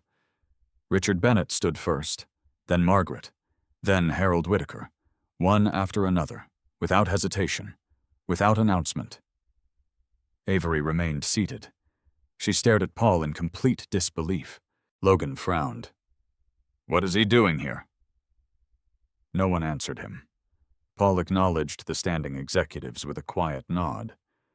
Then he walked calmly toward the empty chair at the head of the table. His footsteps echoed softly across the polished wood floor. He placed a single leather portfolio on the table. Nothing more. No dramatic expression, no satisfaction, only quiet composure. Margaret spoke first. "Good afternoon, Mr. Chairman." Every person in the room repeated the greeting. "Good afternoon, Mr. Moore." Avery felt her heartbeat quicken. She looked from Margaret to Richard, then to Harold, then back to Paul. None of their expressions suggested surprise, only respect. The kind earned over years, not demanded in a single moment. Paul looked briefly toward Avery.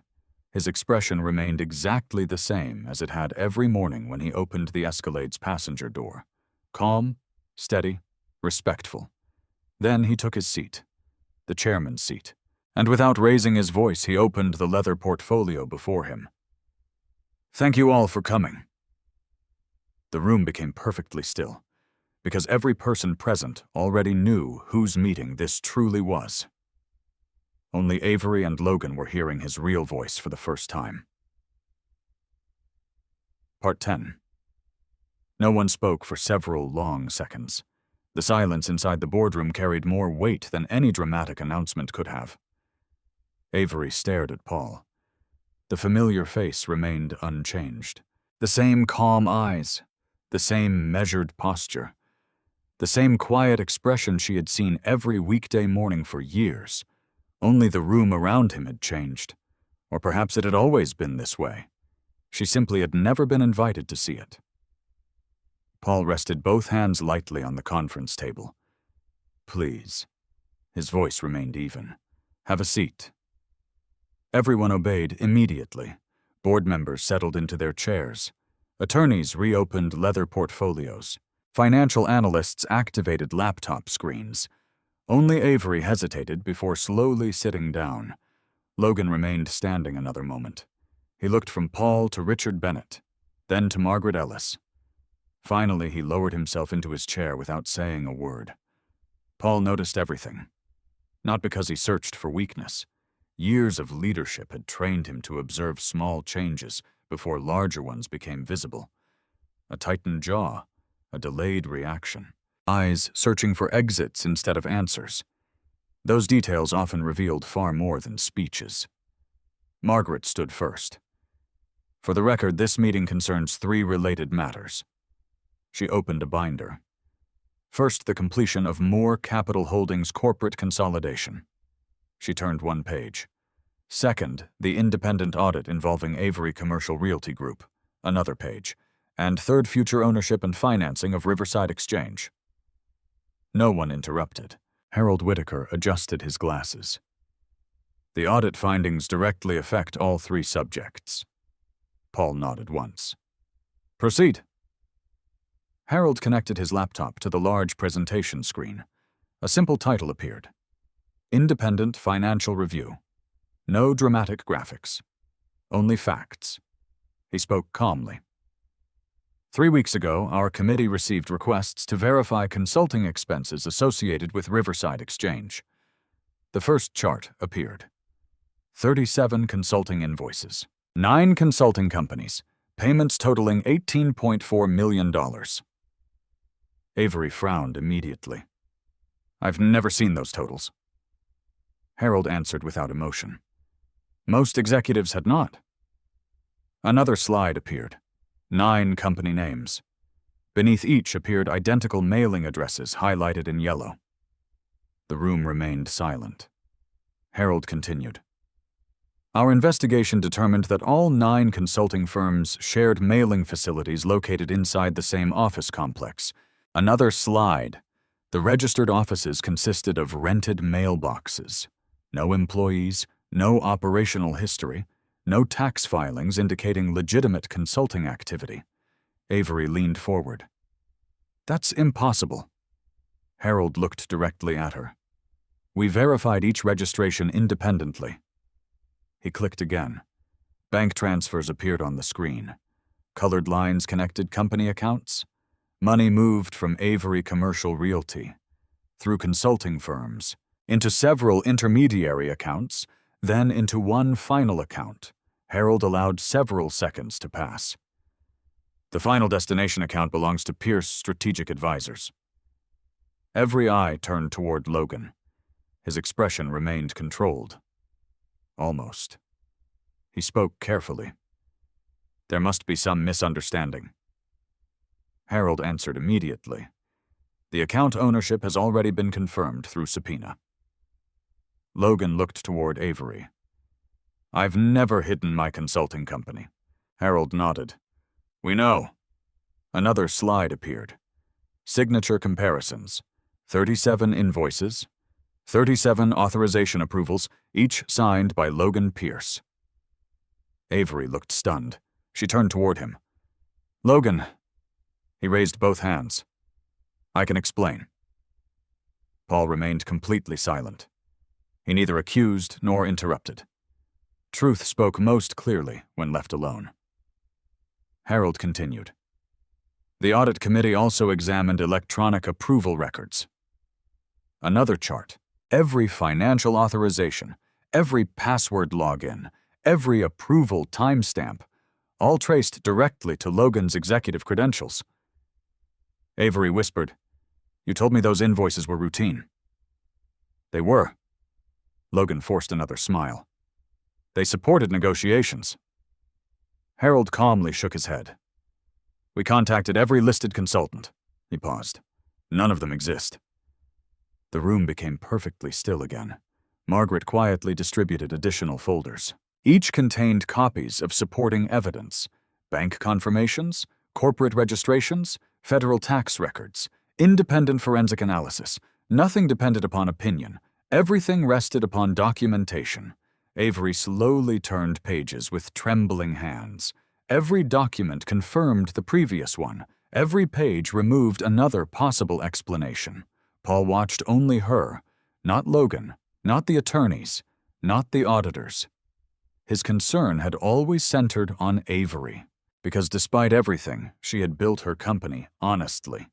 She had simply trusted the wrong executive. Logan finally spoke again. This doesn't prove theft. Harold answered no. He clicked the remote once more. It proves fraud. The screen displayed another document: property acquisition schedules, land purchase dates, investment ownership percentages. Harold continued. During our review, we discovered another important fact. He looked toward Paul. Mr. Moore had no involvement whatsoever in Avery Commercial Realty's financial management. Avery looked confused. What does Paul have to do with this? Richard Bennett answered gently. Everything. Margaret replaced the current presentation with another. The title filled the screen. Moore Capital Holdings, corporate ownership structure. A network diagram appeared. 4 holding companies, multiple investment trusts, infrastructure funds, commercial property partnerships. Every line ultimately connected to one name: Paul Andrew Moore. Avery stared silently. Harold continued speaking. Over the past 8 years, Moore Capital quietly acquired more than 70% of the privately owned property surrounding Riverside Exchange. Another slide. Maps appeared. Parcel after parcel highlighted in blue. Warehouse 12, the freight terminal, the riverfront storage district, parking facilities, utility easements, rail access rights. Nearly everything surrounding Avery's proposed development. She looked from the maps toward Paul. You... Her voice disappeared. Paul finally spoke. I started purchasing the properties 8 years ago. Why didn't you tell me? You never asked. The answer contained no anger, only truth. Avery struggled to understand. You drove me there. Yes. You opened my car door. Yes. You... She stopped again. Paul folded his hands. I also attended planning meetings. She looked confused. I never saw you. You weren't invited to those meetings. Richard Bennett smiled faintly. He chaired them. Several board members nodded. Avery slowly leaned back. Memories began connecting. Richard greeting Paul with unusual respect. Security guards recognizing him. Executives who seemed strangely familiar with him. Warehouse 12. The mysterious invitations. Everything she had dismissed as coincidence suddenly aligned into one unmistakable picture. Meanwhile, Logan's attention remained fixed on the ownership maps. His face had grown noticeably pale. He interrupted. So, Moore Capital owns the district? Stephen Caldwell answered. Most of it. Logan frowned. But Avery submitted the redevelopment proposal. Paul nodded. She did. Then why? Paul answered calmly. Because ownership and development are separate. Margaret added. The city requested private development partners. Another slide appeared. Moore Capital, financial guarantor, infrastructure financier, major landholder, strategic development authority. Without those assets, no proposal could proceed. Avery closed her eyes briefly. The realization settled heavily. Every conversation, every morning drive, every evening discussion about construction. Paul had never been speaking as a chauffeur. He had been speaking as the man who already owned the ground beneath the project. She simply hadn't understood. Logan suddenly stood. This is absurd. No one reacted. You planned this. Paul looked at him calmly. No. You waited. Yes. So you could embarrass me. Paul shook his head. I waited because evidence finishes conversations more effectively than arguments. Harold quietly placed another document before Logan. One final bank statement. The largest transfer yet. $6.3 million. Completed only 4 days earlier. Logan looked at the page. For the first time since entering the room, genuine confidence disappeared from his face. Because he recognized the transaction, and he understood everyone else now recognized it as well. Paul closed his portfolio. We're almost finished. The words were quiet, but everyone in the room understood the most important discussion had only just begun. No one moved. Logan continued staring at the final bank statement lying in front of him. The $6.3 million transfer had erased the last space where denial could survive. His breathing became slower, measured, calculated. Paul noticed the change immediately. People who still believed they could explain themselves usually spoke quickly. People searching for a way out became quiet. Harold Whitaker closed the financial report. Our committee has completed its investigation. He removed his glasses and placed them neatly beside the folder. We have also forwarded our findings to the appropriate federal authorities. The sentence landed without emotion. That made it heavier. Logan finally looked up. You've already contacted them, Harold answered simply. Yes. When? Yesterday afternoon. Logan's shoulders stiffened. Paul remained silent. Justice worked best when it followed its own timetable, not anyone's anger. Margaret Ellis stood again. The purpose of today's meeting is not to determine criminal responsibility. She looked around the room. That responsibility belongs to law enforcement and the courts. She turned one page. Our responsibility concerns Riverside Exchange. Stephen Caldwell activated another presentation. The maps disappeared. Architectural renderings replaced them. Glass office towers, public parks, Riverwalk expansions, transit improvements, affordable housing, green infrastructure. The complete master plan filled the screen. Paul spoke calmly. 8 years ago, more capital began assembling land because we believed this district deserved long-term investment. His voice remained steady. No shortcuts. No speculation. No political favors. Only patient acquisition. The next slide appeared. Timeline. Year 1. 3 abandoned warehouses. Year 2. Rail access rights. Year 3. Flood control easements. Year 4. Utility corridors. Year 5. Industrial parcels. Year 6. Parking structures. Year 7. Infrastructure financing. Year 8. Corporate consolidation. Every acquisition had been documented. Every purchase completed before public interest exploded. Richard Bennett looked toward Avery. Most people entered Riverside Exchange after the city announced redevelopment. He smiled faintly. Paul entered when everyone else was trying to leave. Avery stared at the timeline, then at Paul. You never told me. Paul met her eyes. No. Why? You had your own company. She looked confused. You could have helped. I did. Her eyebrows tightened. When? Paul answered quietly. Every time I encouraged patience. Another memory surfaced. 3 years earlier. A dinner after a difficult zoning meeting. She had wanted to overbid for a riverfront parcel. Paul had quietly suggested waiting another month. The owner had accepted nearly 40% less after tax problems surfaced. She had always assumed it was luck. Now she understood. He had already studied the owner's financial position. Another memory. She had nearly partnered with an aggressive private equity group from New York. Paul had casually mentioned reading about one executive involved in several lawsuits. She had declined the partnership. 6 months later, the investment group collapsed under fraud investigations. Again, she had assumed coincidence. Now the pattern became impossible to ignore. Paul had never controlled her decisions. He had simply offered small observations, enough information to let her make better choices herself.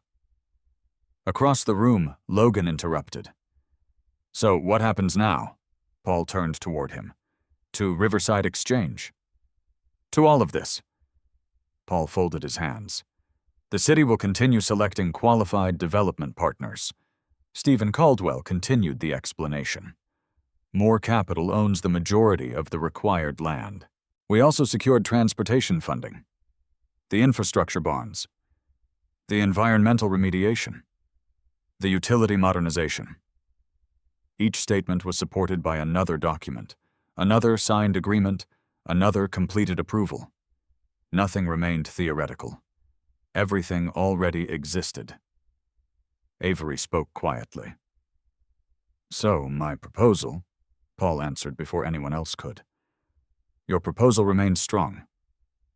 She looked surprised. It does. Yes. But I don't own the land. You never needed to. Confusion spread across her face. Paul continued. The city requested vision. We already have the property. Richard Bennett smiled. And financing. Margaret added, and construction capacity. Harold closed another folder. What has been missing is trustworthy leadership. No one misunderstood the meaning. Logan slowly leaned back. So this entire meeting, Paul finished the thought, is about deciding whether Avery Commercial Realty continues as development partner. The room became silent again. Avery looked almost unable to breathe. She turned toward Paul. You're offering a conversation. You'd still work with me? If the board agrees. Stephen nodded. Our recommendation is unanimous. Another board member spoke. We've reviewed Avery's actual project work. She consistently delivered results. The financial misconduct originated elsewhere. Harold added one final point. Our investigation found no evidence that Miss Avery Bennett personally benefited from the fraudulent transfers. That sentence changed everything. Avery lowered her eyes. For the first time since entering the room, relief appeared beside the shock. She had made mistakes. She had trusted someone she should not have. But she had not stolen. Paul had quietly protected the distinction. He had never accused her, never humiliated her publicly, never allowed suspicion to replace evidence. Logan suddenly stood again. This is ridiculous. His voice became louder. You think she'll work with you after this? Paul answered calmly. That decision belongs to her. Logan laughed bitterly. You let her believe you were her chauffeur.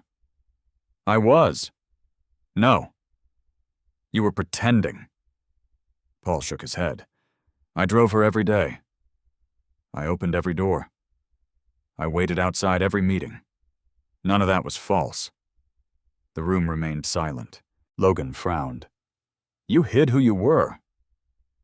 Paul's answer came almost immediately. I chose not to introduce myself differently. There was a difference, a significant one. He had never lied. He had simply refused to advertise himself. Richard Bennett smiled. I've known Paul for 22 years. He looked toward Avery. He never begins conversations with titles. He believes respect should arrive before introductions. Several executives quietly nodded. Margaret laughed softly. When I first met him, I thought he worked in building maintenance. Stephen added, I assumed he was an architect. Another board member smiled. I thought he was an attorney. Paul looked mildly amused. I never corrected any of you. You didn't need to, Richard replied. The work corrected us. Avery slowly remembered countless mornings. Paul carrying coffee, holding umbrellas, checking traffic reports, helping elderly visitors with heavy luggage, speaking politely with receptionists, remembering birthdays, thanking janitors, treating everyone exactly the same. He had never behaved like someone trying to impress people, because he had never needed to. His confidence had existed independently of recognition. The conference room door opened quietly. A security officer entered. He approached Harold Whitaker and whispered something into his ear. Harold nodded once. Thank you. The officer departed. Logan watched nervously. What was that? Harold answered honestly. Federal investigators have arrived downstairs. No one spoke. They requested copies of our findings. Another long silence settled over the room. Logan looked toward the door, then toward the windows, then back toward the conference table. Paul observed everything. Fear often caused people to move too quickly. He hoped Logan would remain seated. Unfortunately, hope and reality rarely followed the same path. Without warning, Logan grabbed his leather portfolio from the table. "I need my attorney." He turned sharply toward the conference room exit. But before reaching the door, 2 convention center security officers stepped calmly into the hallway outside. Neither blocked him aggressively. Neither raised their voices. One simply said, "Mr. Pierce, we've been asked to escort you to a private conference room." Logan stopped walking. For the first time since the meeting began, he appeared completely uncertain. Paul remained seated. He neither celebrated nor watched with satisfaction. Instead, he quietly closed the leather portfolio in front of him. The evidence had spoken. Now the system would do the rest. Logan did not reach the elevator. He stopped when he realized the 2 security officers had no intention of arguing with him. They stood several feet away. Professional. Calm. Neither touched him. Neither raised a hand. One simply repeated the request. "Mr. Pierce, this way, please." Logan looked around the conference room. He searched every face. Someone to support him. Someone to interrupt. Someone willing to question the evidence. He found no one. Harold Whitaker had already closed every investigative file. Margaret Ellis quietly organized legal documents. Stephen Caldwell reviewed infrastructure contracts. Richard Bennett watched silently from the windows. Even Avery no longer looked toward Logan. Her attention remained fixed on the table before her. Not because she hated him, because the weight of the truth had finally become impossible to ignore. Logan tried once more. "This meeting isn't over," Paul answered quietly. "For you, it is." The words contained neither anger nor satisfaction, only finality. Logan straightened his jacket. "I'll clear my name." Paul nodded. "If the evidence supports you." No one added another sentence. Logan slowly walked toward the hallway, accompanied by the security officers. The conference room door closed softly behind them. Silence returned. Not the tense silence from earlier. A different one. The kind that follows when a storm finally moves away. Avery remained motionless. Her hands rested on the unopened folder before her. Several minutes passed before she finally spoke. "I don't even know where to begin." Paul looked toward her. "You don't have to begin today." She gave a slow, almost disbelieving laugh. "You really are the same person." He tilted his head slightly. "I hope so." "You don't seem angry." "I've had time." She lowered her eyes. "And I haven't." Paul understood exactly what she meant.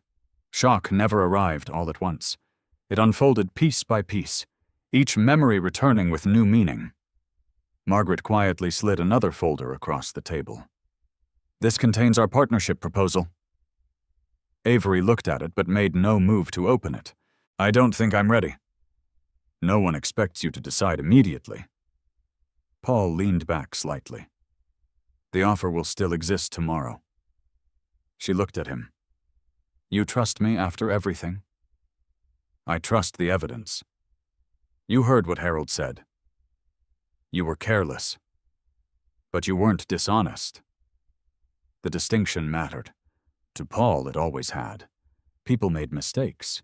Systems existed to determine which mistakes belonged to poor judgment and which belonged to deliberate deception. Harold nodded in agreement. "Our audit found repeated failures of oversight." He paused. "It did not find personal fraud." Avery closed her eyes briefly. She had spent nearly 3 weeks preparing herself for complete professional collapse. Instead, she found herself facing something much more difficult. Grace. Paul had every opportunity to humiliate her, to expose her publicly, to remind her that she had introduced him as nothing more than her driver. He had done none of it. That realization hurt more than anger ever could. Richard Bennett broke the silence. "I remember meeting Paul almost 23 years ago." Several people smiled. Richard continued. "He was sitting alone inside an abandoned warehouse studying engineering maps." Paul smiled faintly. "I remember." I thought you were applying for an internship. Soft laughter spread around the room. You corrected one mistake on my transportation report. Richard shook his head. I'd been working in commercial development for 30 years. You had been alive for 28, Margaret laughed. And he was right. Richard nodded. He was. He looked toward Avery. That's the thing about Paul. He never needed everyone to know he was right. He simply waited until reality caught up. The room became quiet again. Avery finally opened the partnership folder. Inside lay only a few pages. No complicated legal language, no aggressive financial demands. The first page carried a simple heading: Strategic Development Partnership, More Capital Holdings, Avery Commercial Realty Group. She frowned slightly. This? She looked toward Margaret. It's already prepared.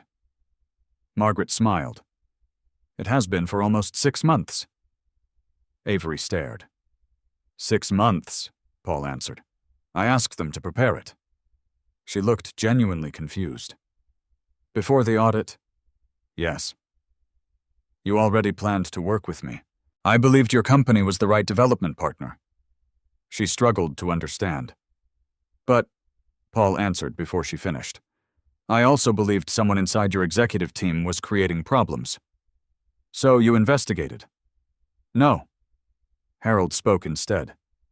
The investigation began only after irregularities appeared. Paul added quietly, I simply waited. For what? The truth. Avery slowly lowered the papers. Everything about him followed the same pattern. No rushed accusations, no emotional confrontations, only patience. Years of it. She suddenly remembered one rainy evening nearly 4 years earlier. Traffic had stopped beneath the Wells Street Bridge. She had complained about another executive who had insulted Paul while entering the vehicle. She had expected him to defend himself. Instead, he had smiled and said, "Time introduces everyone correctly." She had laughed back then. She finally understood what he meant. Across the conference table, Stephen Caldwell projected another image, the Riverside Exchange Master Schedule.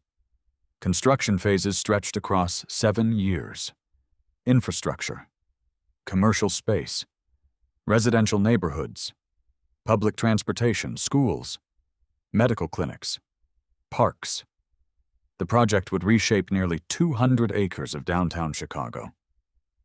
Paul stood and walked towards the display. He pointed towards the riverfront section. This warehouse becomes the transportation hub. Another section. The old freight yard becomes public green space. Another. Mixed income housing. Another. Small business district. He spoke not like a financier, but like someone who had walked every empty street long before architects drew their first sketches. Because he had. Avery listened carefully. For years she had believed she understood the district better than anyone. Now she realized Paul knew every foundation beneath it, every drainage tunnel, every rail easement, every forgotten utility corridor, not because someone briefed him, because he had spent years studying the ground itself. When the presentation ended, the board members gradually excused themselves. One by one, they left the conference room. Margaret collected legal files. Stephen headed toward another meeting. Richard shook Paul's hand before leaving.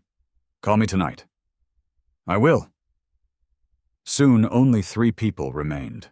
Paul, Avery, Harold. Harold gathered the last audit folders. My work here is finished. He paused beside Avery. For what it's worth. She looked up. You hired good people. You simply trusted one bad executive too long. Then he quietly left. The large conference room suddenly felt much larger. The city stretched beyond the windows. Chicago moved as though nothing extraordinary had happened. Boats continued across the river. Traffic crossed Michigan Avenue. Construction cranes turned slowly against the afternoon sky. Life never paused for private revelations. Avery remained seated. Finally, she spoke. I owe you an apology. Paul looked out toward the skyline. You don't owe me anything today. I called you my driver. You weren't wrong. I reduced you to one job. You described one responsibility. She shook her head. I never asked who you really were. Paul answered gently. You asked who I was every day. She looked confused. I just answered differently than you expected. Another silence followed. Long, comfortable, not empty. Avery stood slowly and walked toward the windows beside him. Far below, she noticed the familiar black Escalade parked outside the convention center, waiting exactly where it always waited. She smiled sadly. You still have the keys. Paul reached into his pocket. The familiar key fob rested in his palm. I do. She looked at him. Are you driving me home today? He considered the question, then smiled slightly. If you'd still like the ride. She laughed softly through eyes beginning to fill with tears. For the first time, she looked back toward the skyline. I think I finally know who's behind the wheel. Behind them, unnoticed by either of them, the partnership agreement remained open on the conference table. Only one signature line was still blank. Neither of them signed the agreement that afternoon. Paul closed the folder. There is no deadline today. Avery looked at him with quiet surprise. You've waited 8 years. I can wait another week. She smiled faintly. You really mean that? I do. He picked up the leather portfolio and stood. We've both had a long day. Outside the executive conference room, the convention center continued operating as though nothing extraordinary had happened.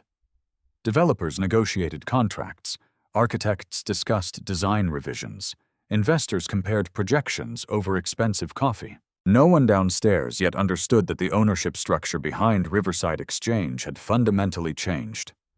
Paul and Avery walked side by side toward the executive elevator, not as chairman and guest, not as employer and driver, simply as two people carrying the weight of a conversation that had taken years to reach. Inside the elevator, neither of them spoke. The silence no longer felt uncomfortable. It felt necessary. When the doors opened onto the main conference level, cameras immediately turned toward Avery. Several reporters recognized her. Miss Bennett, do you have a statement? Did more capital approve your proposal? What happened upstairs? Microphones appeared from every direction. Camera lights illuminated the hallway. Avery paused. She looked toward Paul. He gave the smallest shake of his head. Not as instruction, as reassurance. She turned back toward the reporters. I'm not prepared to discuss today's private meeting. Will your company continue pursuing Riverside Exchange? Yes. Has more capital invested? She smiled politely. When there's something official to announce, you'll hear it from us. No further explanation. No emotional speech. She walked calmly through the crowd.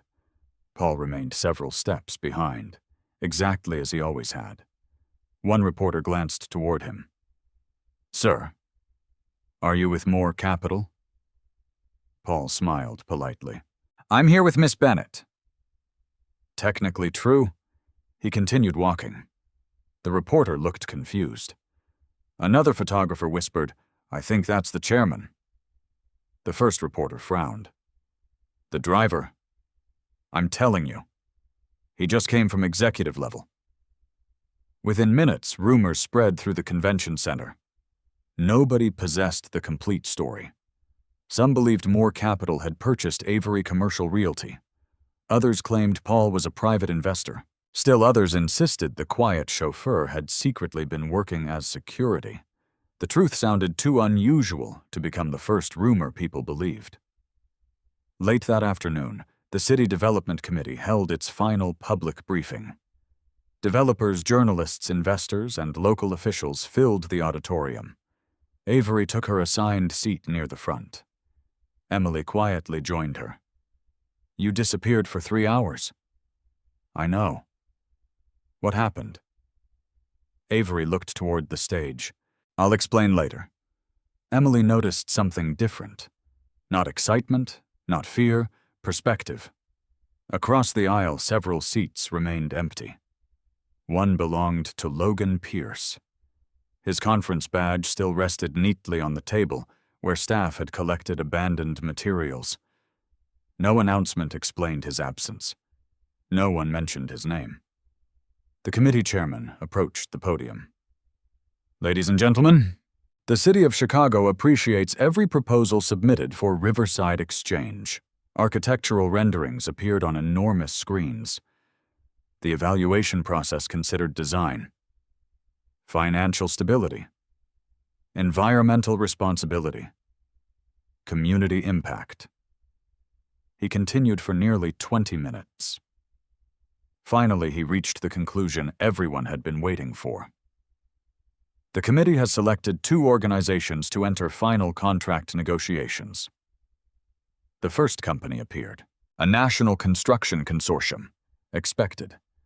Then the second name filled the screen, Strategic Development Partnership, Moore Capital Holdings, Avery Commercial Realty Group. The audience applauded. Cameras immediately turned toward Avery. She remained seated, almost unable to process what she had just seen. Emily grabbed her arm. Avery. I know. We made it. Avery slowly stood. Applause continued throughout the auditorium. She instinctively searched the crowd. Paul stood near the rear entrance, exactly where he always preferred to stand, away from attention, away from the cameras. He applauded along with everyone else. Nothing more. Their eyes met briefly across the crowded hall. He smiled, small, almost invisible. Then he lowered his hands. The committee chairman continued speaking. Construction negotiations begin next month. Additional infrastructure announcements will follow. The meeting concluded amid constant flashes from cameras. Reporters rushed toward Avery. Questions echoed across the room. Did Moore Capital choose your company? When did this partnership begin? Who's leading negotiations? Before Avery could answer, Richard Bennett approached. The press room is ready. She nodded. Thank you. Inside the media briefing room, nearly 40 journalists waited. Television crews lined the walls. The city communications director introduced the development partners. First Richard, then Margaret. Finally, Chairman Paul Moore. The room became completely silent as Paul walked onto the stage. Many reporters recognized him immediately. Others stared in confusion. One whispered, "That's the driver." Another answered, "I don't think he ever was." Paul adjusted the microphone slightly. Good afternoon. No prepared speech, no dramatic entrance, only his usual calm voice. We appreciate the confidence the city has placed in this partnership. A reporter interrupted. Mr. Moore, were you really driving Miss Bennett? Paul smiled. Yes. For how long? Almost 4 years. Murmurs spread through the room. Another reporter stood. Why? Paul answered without hesitation. Because she needed someone she could rely on. Were you hiding your identity? I never introduced myself differently. Another question. Did Miss Bennett know you owned Moore Capital? No. Why not? Paul paused briefly. Then answered with complete honesty. My position has never been the most important thing about me. The room fell quiet. Another reporter looked toward Avery. Miss Bennett, when did you find out? This afternoon. And your reaction? She took a slow breath. I realized how much I had failed to notice. No excuses. No attempt to protect her pride. Just truth. One financial journalist raised another question. Mr. Moore, why continue working with Miss Bennett after the audit? Paul looked toward Avery before answering. Because the investigation separated poor judgment from dishonesty. He turned back toward the reporters. That's what good systems are designed to do. Punishment without accuracy creates new injustice. Several journalists stopped writing for a moment. The sentence carried unusual weight. Another reporter asked, "What about Mr. Logan Pierce?" Margaret Ellis stepped toward the microphone. "The matter remains under federal review. We will not comment further." No one pressed again. The press conference ended shortly afterward. As television crews packed equipment, several young interns approached Paul. One of them looked embarrassed. "Mr. Moore," Paul turned. "Yes. I think I asked you to park my rental car yesterday." "You did." "I'm sorry." Paul smiled. "It was parked safely." The young man laughed nervously. "I had no idea who you were." Paul answered gently. "You knew exactly who I was." The intern looked confused. Paul continued, "I was the person helping you." Nothing more needed to be said. That evening, after the convention center emptied, Chicago settled into another summer sunset. The skyscrapers reflected orange light across the river. The black Escalade waited quietly beside the curb, exactly where it always had. Only this time, when Avery approached the passenger door, she stopped. She looked at Paul holding the keys. Then she reached out her hand. "May I?" He raised an eyebrow. "The keys." She smiled. "I'd like to drive." Paul looked at her for a long moment, then placed the keys gently into her hand. Without saying a word, Paul did not hesitate. He walked around the front of the Escalade and quietly took the passenger seat. For the first time in nearly 4 years, Avery sat behind the steering wheel. She adjusted the mirrors. Her hands rested on the leather wheel longer than necessary. She looked through the windshield, then toward Paul. "This feels strange." "It probably should." She smiled softly. "You trust me with your car." Paul looked out toward the Chicago skyline. "I trusted you with much more important things." The words settled between them. She started the engine. The familiar sound filled the cabin. Neither reached for the radio. Neither spoke during the first several blocks. Chicago moved around them. Office workers crossed Michigan Avenue. Cyclists followed the lakefront path. Tour boats drifted along the river beneath bridges that had stood for generations. Eventually, Avery broke the silence. "Where do you want me to go?" Paul answered without looking away from the window. "Home." She laughed quietly. "I don't actually know where that is." "You've driven past it dozens of times." "I have," he nodded. "The building with my name." She glanced toward him. "I thought that was your company's headquarters." "It is." She looked confused. "You live there. The top 2 floors." She shook her head slowly. "I never even wondered." "You had no reason to." Traffic slowed near Wacker Drive. A red light forced them to stop. Street musicians performed on the corner. Tourists photographed the skyline. Everything outside remained wonderfully ordinary. Inside the vehicle, Avery continued assembling years of memories into a completely different picture. "You always knew exactly where every construction meeting would end." "Usually. You knew traffic before the navigation system updated." "I listened." "You remembered the names of every security guard." "They remembered mine." She smiled despite herself. "I thought you were simply friendly." "I was." Another light turned green. The Escalade rolled forward. Several minutes later, Avery turned toward the loop. The tower carrying the polished bronze letters, "Moore Capital Holdings," reflected the late afternoon sun. She had admired the building for years. She had pitched presentations there, attended receptions, waited in the lobby. Yet she had never looked beyond the first 20 floors. Now she drove into the private underground entrance. The security gate opened before the vehicle even stopped. The guard stepped outside immediately. "Good evening, Mr. Moore." Paul nodded warmly. Good evening, Daniel. The guard smiled toward Avery. Welcome back, Miss Bennett.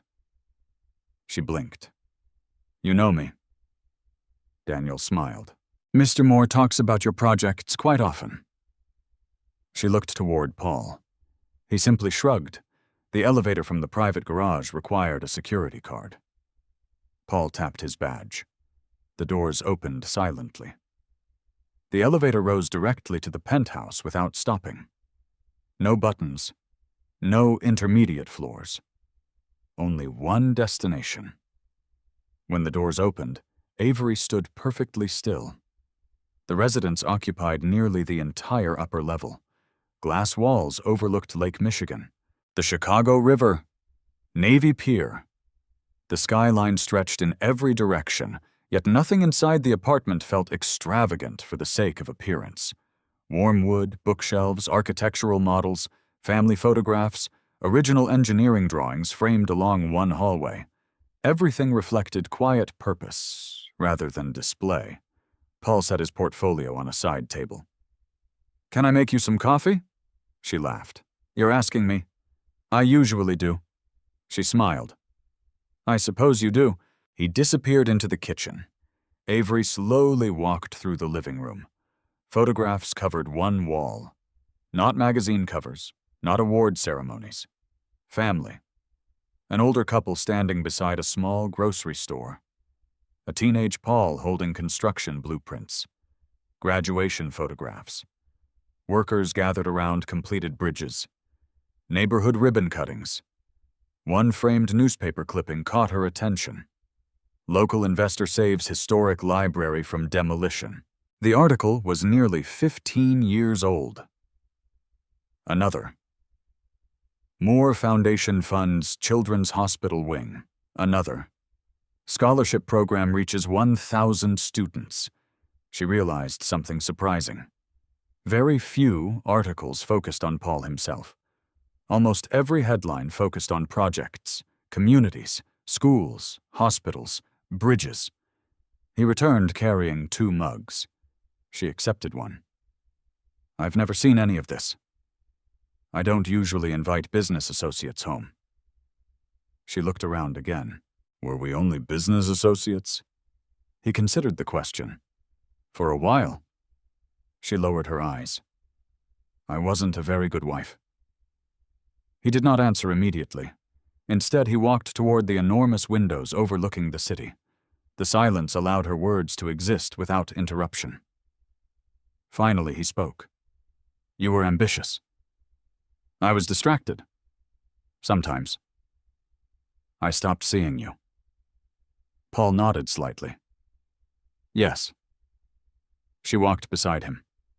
I kept introducing you as my driver. You introduced me the way you understood me. I should have understood more. Paul looked out toward the city lights beginning to appear. Titles weren't the problem. What was? You stopped asking questions. She felt the truth immediately, not only about him, about many things. She had accepted appearances because her schedule never allowed deeper conversations. She had measured people through meetings, resumes, job descriptions, professional introductions. Paul had measured them differently. Consistency, patience, integrity, how they treated receptionists, how they behaved when nobody important was watching. A knock interrupted the conversation. Paul opened the door. Richard Bennett entered carrying a slim leather folder. Sorry to interrupt. No problem. Richard smiled toward Avery. I thought you'd both want this today. He handed the folder to Paul. Paul opened it. Inside lay the officially signed city resolution. Strategic Development Partnership. Approved unanimously. Construction authorized to proceed. Richard looked at Avery. Congratulations. She accepted the document carefully. It still doesn't feel real. Richard laughed. It rarely does on the first day. He turned toward Paul. The federal agents finished interviewing Logan. Paul nodded. Any update? They've frozen every related account. The investigation is expanding. Paul simply said, I hope the facts stay clear. They will, Richard smiled. You built this carefully. After Richard left, evening settled completely across Chicago. Lights reflected across Lake Michigan. The city became a sea of gold beneath the dark sky. Paul quietly rolled out a large set of construction drawings across the dining table. Avery recognized them immediately. Riverside Exchange. She stepped closer. Several handwritten notes covered the margins. Not recent notes. Years old. Different ink colors. Different dates. She picked up one page. A small handwritten sentence caught her attention. Future pedestrian bridge. Discuss with Avery when timing is right. The date beside it was 3 years earlier. Another page. Public garden. Avery's community outreach idea. Worth protecting. 2 years earlier. Another. Small business incubator. She'll understand after phase 2. Nearly 4 years old. She looked up slowly. You've been planning this with me? For years, Paul finished gently. Even when you didn't know. She struggled to speak. You believed in my ideas. I believed in your values. She looked at the drawings again. Every page contained small notes, observations, improvements, questions, encouragement. Never signed. Never presented for recognition. Simply left there because he believed one day the right moment would arrive. Tears finally escaped, despite every attempt to remain composed. She covered her mouth.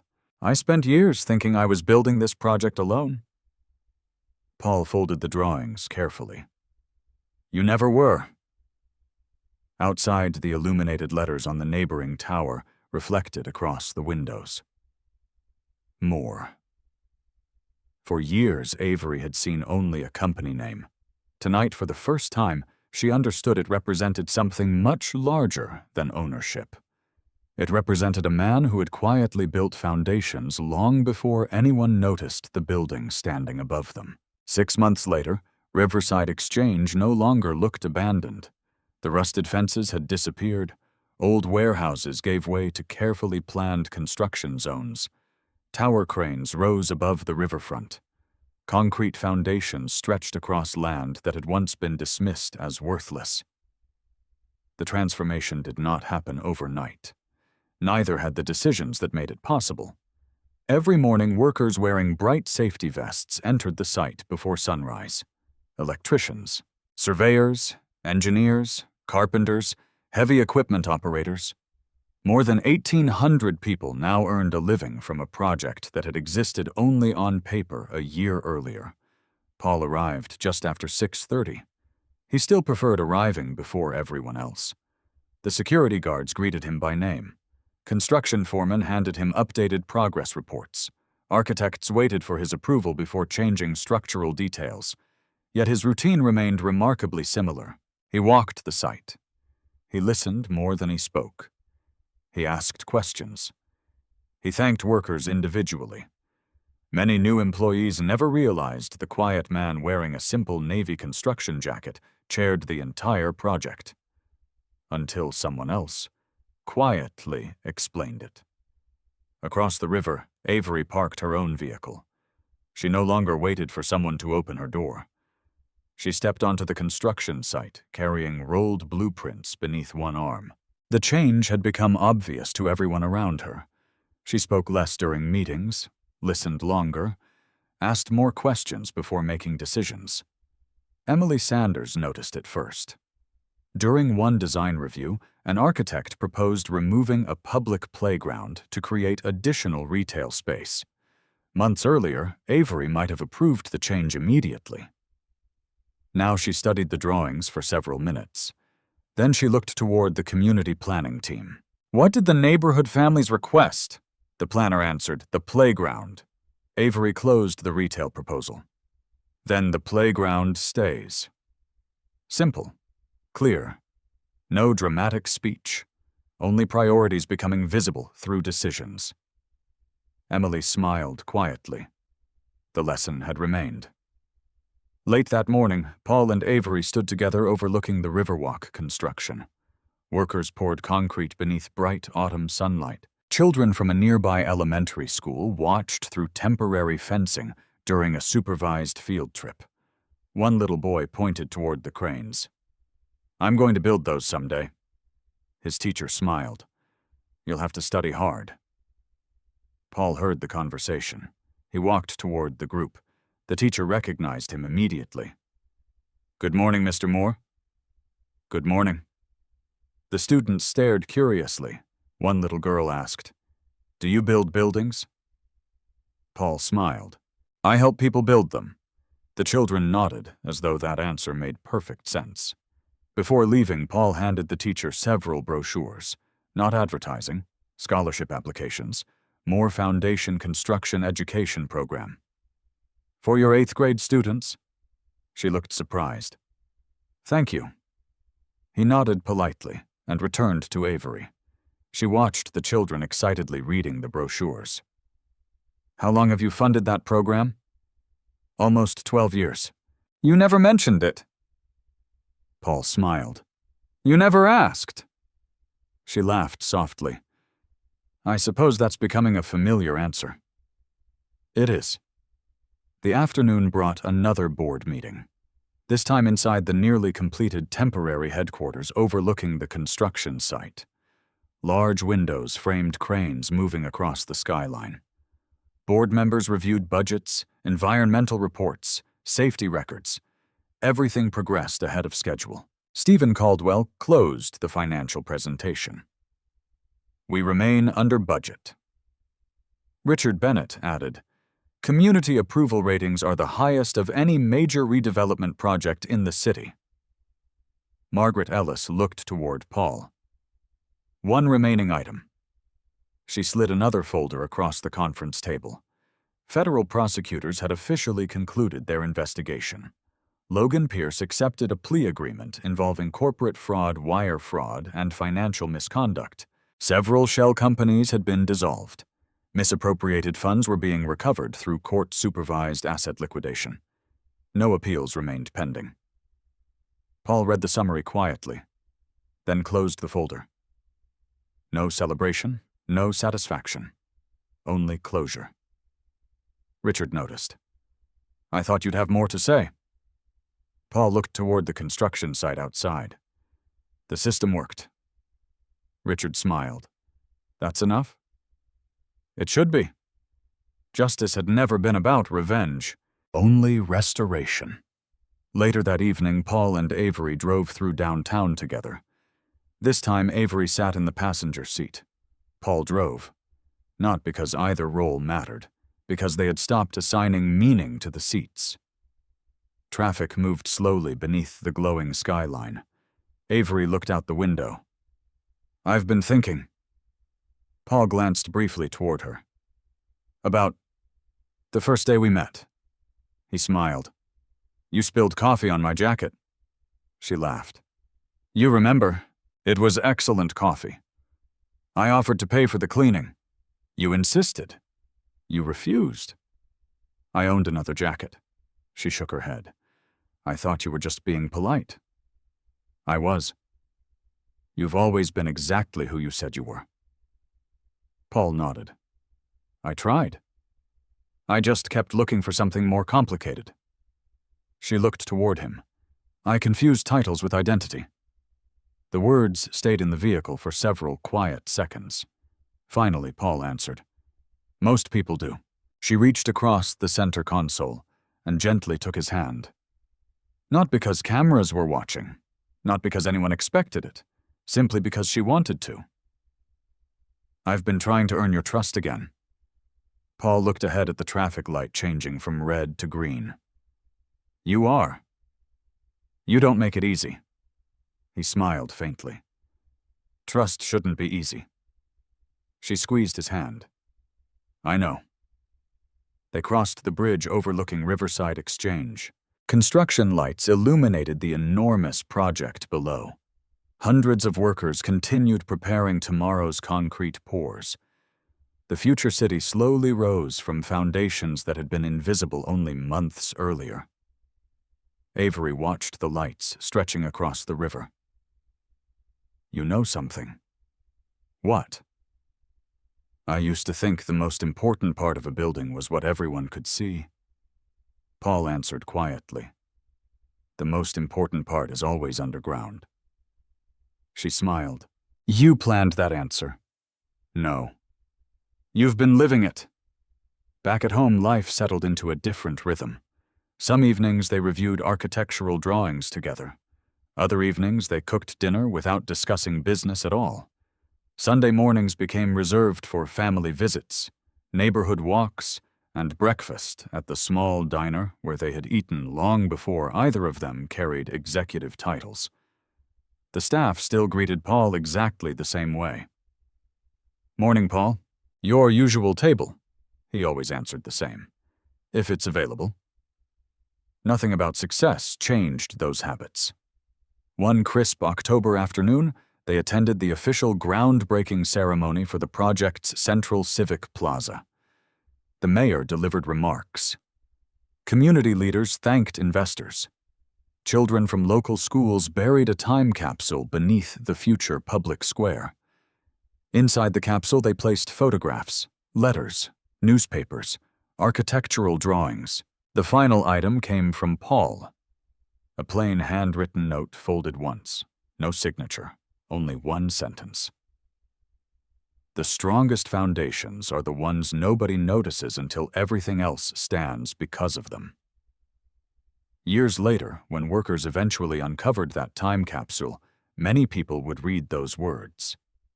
Very few would know who had written them. Paul would have preferred it that way. As the ceremony ended, Avery looked up toward the tallest tower rising above the river. The bronze letters near its entrance reflected the afternoon sunlight. More. Months earlier, she had seen only a name carved into stone. Now she understood it represented something far greater. Not wealth, not status, not power. It represented quiet preparation, patient integrity, and the kind of character that never needed to announce itself because sooner or later the truth always introduced it. The greatest lesson in this story is that true value is rarely the loudest thing in the room. Character is revealed over time, not through titles, expensive clothes, or public recognition, but through quiet consistency when no one is watching. Paul never needed to prove who he was, because the truth eventually spoke for him. He understood that patience often accomplishes what anger never can, and that facts are far stronger than arguments. Avery's journey reminds us that even good people can make painful mistakes when they judge others by appearances or become too busy to truly see the people standing beside them. Yet humility, accountability, and the willingness to grow can rebuild trust stronger than before. Perhaps all of us have met someone we underestimated, or maybe we've been the person others overlooked. Life has a remarkable way of revealing what first impressions hide. The strongest foundations, whether in relationships, careers, or personal character, are built quietly, one honest decision at a time.